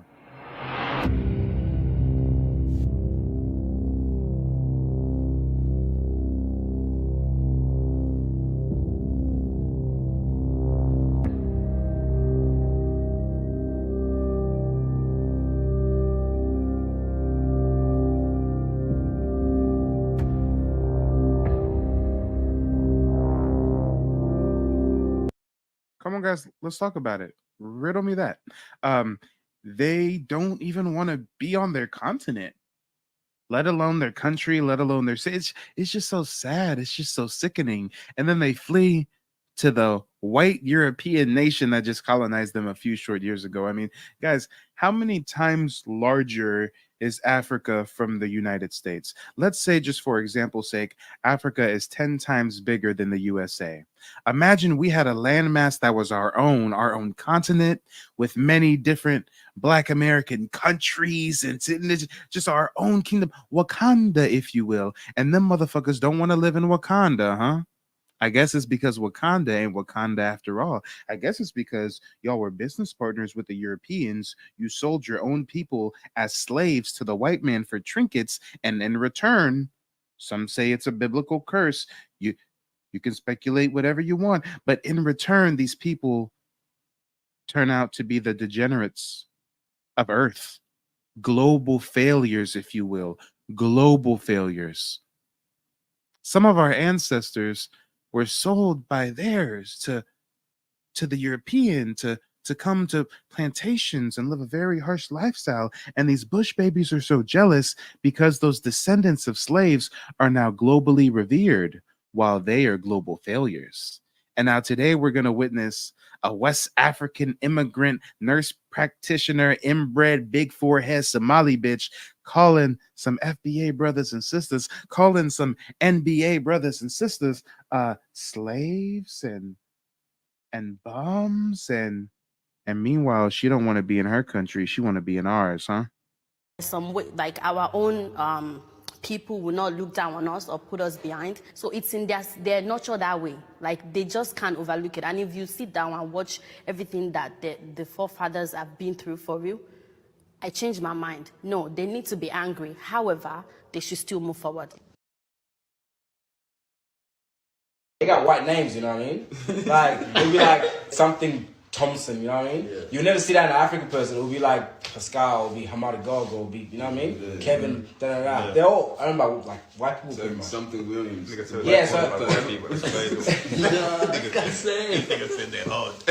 They're not. American women, not all Black American women, some Black American women need to get a grip. What do they teach them in school? I don't know what they teach them in school, but do you know what I think it is? The concept that African women or women from the UK who know their heritage and are from African descent are not Black is crazy to me. Because the thing is that Americans are using the concept of Black as a nationality. rather than an ethnicity. Okay, like to be black is to be African American. Yeah, being black is phenotypical. It's not to do with your nationalities. I don't think they understand the concept that let me close my mouth and no one can hear my accent. Me and an American girl sit next to each other, they're gonna treat us the same. We're black. So like taking away the black identity from Africans and from people from the UK who are black is just really, I think that's really like a problem. Stop doing that, please. Thank you. I feel like part for me of my issue with black Americans feeling that they can police the idea of being black is that you lot associate blackness with slavery. Yeah. I also do feel like as well, policing a label that we didn't create is so boring. Yeah. It's a social construct that they made. Wanting to have power that you so just never boring. had. I think Yeah. that's what it is. And it's just for like, shut up actually. Yeah. Ultimately was the aim of that sentence. Y'all from London, right? Yeah. All right, so let me ask you a question. Who's smarter, Americans? Definitely not, no. Really? Black people don't even know what country they come from. I said black people down there don't even know what country they come from. So what country you come from? Me, a few. I'm African and Caribbean. Where were you born? Here. So if your kids are born here, where are they from? This dumb broad said, I'm from a few. I'm African and Caribbean. Ma'am, you're African and African. 90% of the slaves trafficked during the transatlantic slave trade went to the Caribbean and South American. But notice how them Jamaicans don't call themselves African Jamaican, but we're supposed to call ourselves African American, huh? They don't call themselves Afro Dominican, Afro Haitian. They don't say anything like that, but we're supposed to be African Americans when most of us have Aboriginal heritage, and we know for a fact these motherfuckers was shipped like cattle all across South America and the Caribbean. But she's gonna say she knows what country she's from, and she says Africa and the Caribbean. Ma'am, you're just trying to delineate yourself and distance yourself from Africa by saying Caribbean, because your Caribbean folks aren't indigenous. They're not Tainos. They were Africans sent there as cheap labor.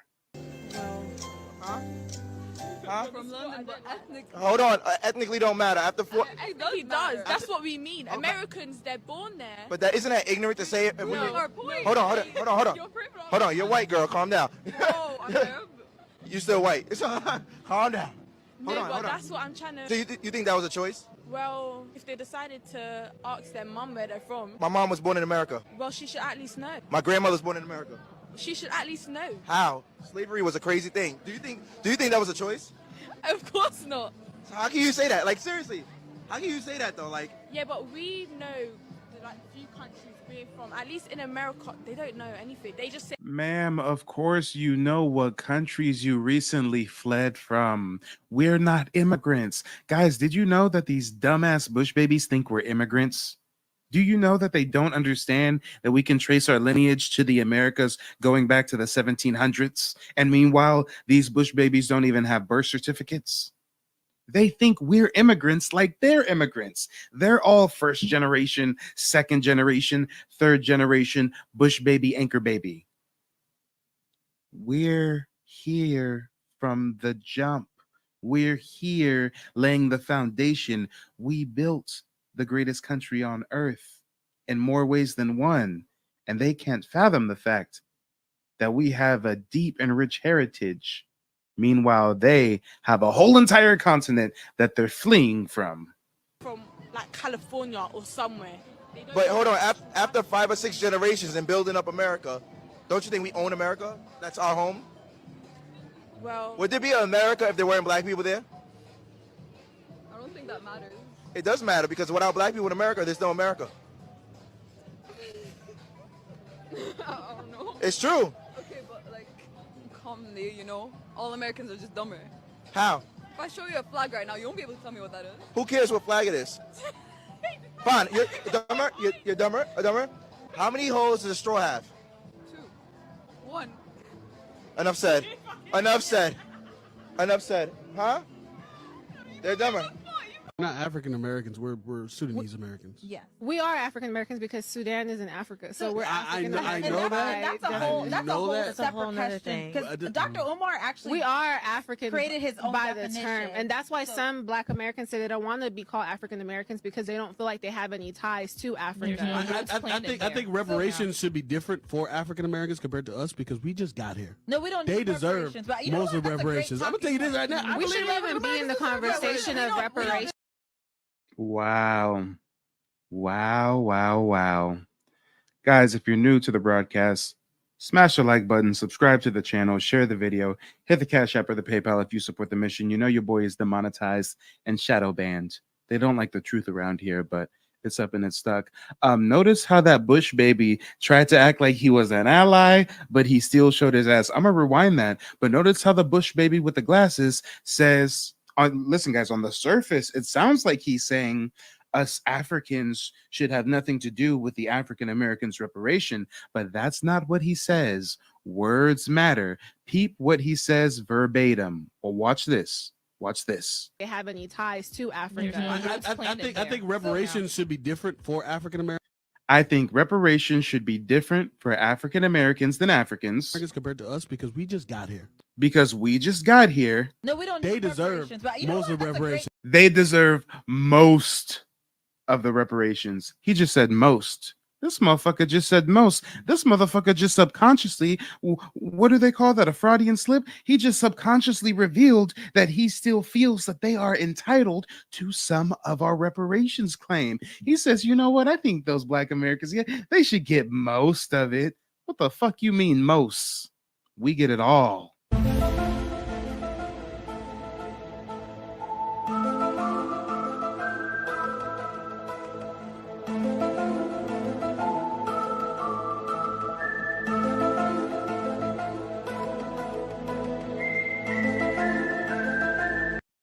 Hey, Tech Phoenix, you may have missed the most part. You know, Mike ain't gonna miss it.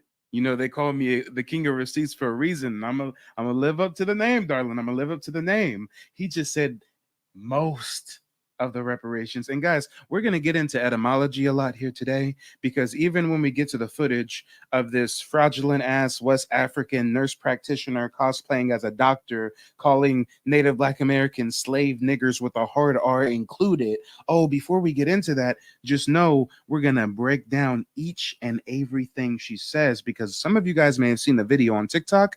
I bet you there's some things you missed.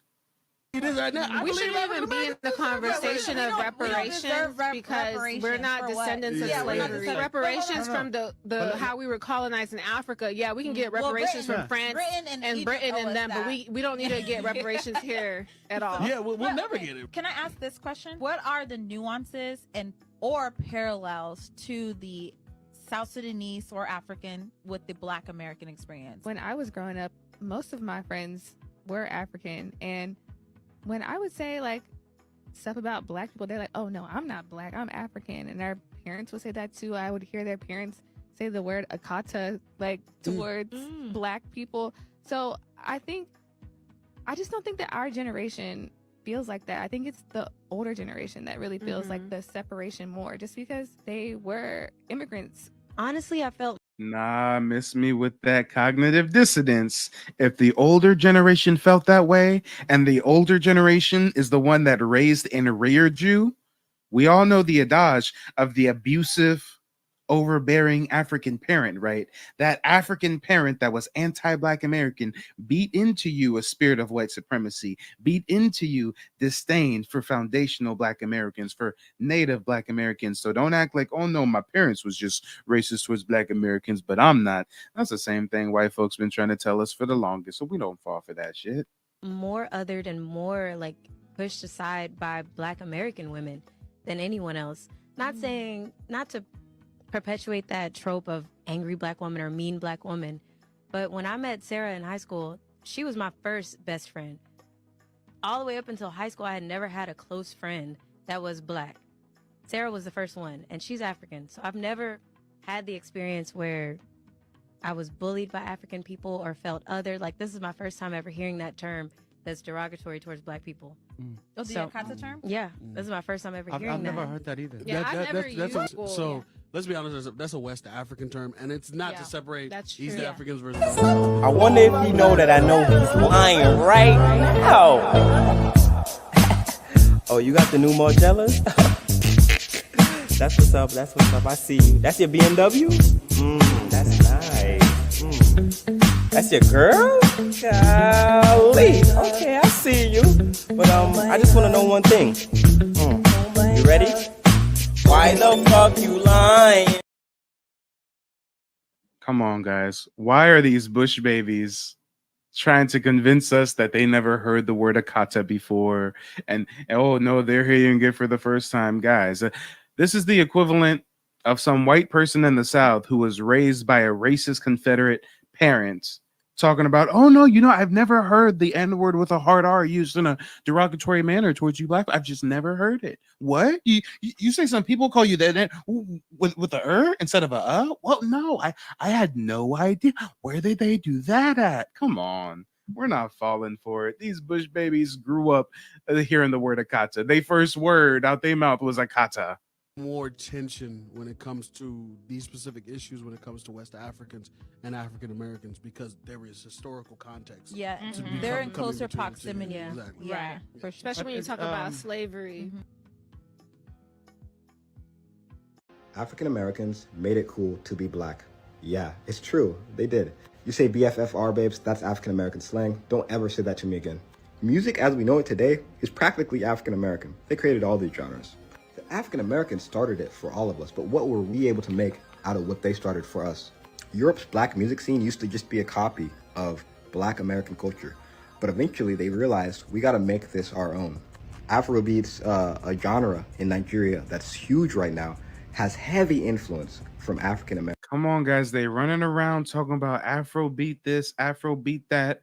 That little skinny Indian girl, Tyler, doing her little invisible booty twerk water dance, right? They cosplaying our culture, cosplaying 90s R&B. Afrobeats has foundational black American roots. Look it up. Burner Baby gets his inspiration from a man called Fela Kuti. Fela Kuti came to the States and got his inspiration from our civil rights movement and our funk and soul artists of that time. And they took that shit back and do some remixing, and now they call it Afrobeats. No. I think Nikki said it best, even though she's a tether. And a matter of fact, fuck Nikki, okay? Because if we get to the original source of the quote, I bet you it comes from a foundational black American. But I'm sure you've heard the adage, all you bitches is my sons, right? All you Africans, all you diasporans, you know that you're our bastard children, right? Because even though we don't have a familial tie a lot of the times, even though we have no relation like that, y'all been clinging to our culture. You want to talk like us and act like us and dress like us. Matter of fact, I seen a clip of these bush babies somewhere in the Congo, I think, singing NBA Youngboy. I pay for therapy because my thoughts tear me. They keep on dragging me. I pay for tips, they scatter me. I cannot barely sleep, cause even I cannot hold on. Without you inside of me, I never knew this pain. Take the ones I love away from me. I wanna see cats bad, why can't someone call me? I gotta shoot out all my sleep. American culture. So to my fellow African booty scratchers, I'll say it one more time, okay? Yes, I am a native Caribbean. How are you a native Caribbean if you're born and raised in Canada?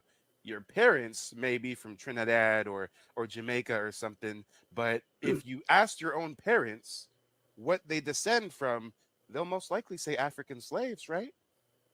They don't want you to remember this. You not no slave, you indigenous. Fuck how they painted them Indians. You went to war with the French and the British men. Quite frankly, you was kings, Merovingians. They took the women and men, made them prisoners. Raised up the children to worship their images. Set up a lab to the genes and they mixed them. And this shit get way deeper than your pigment.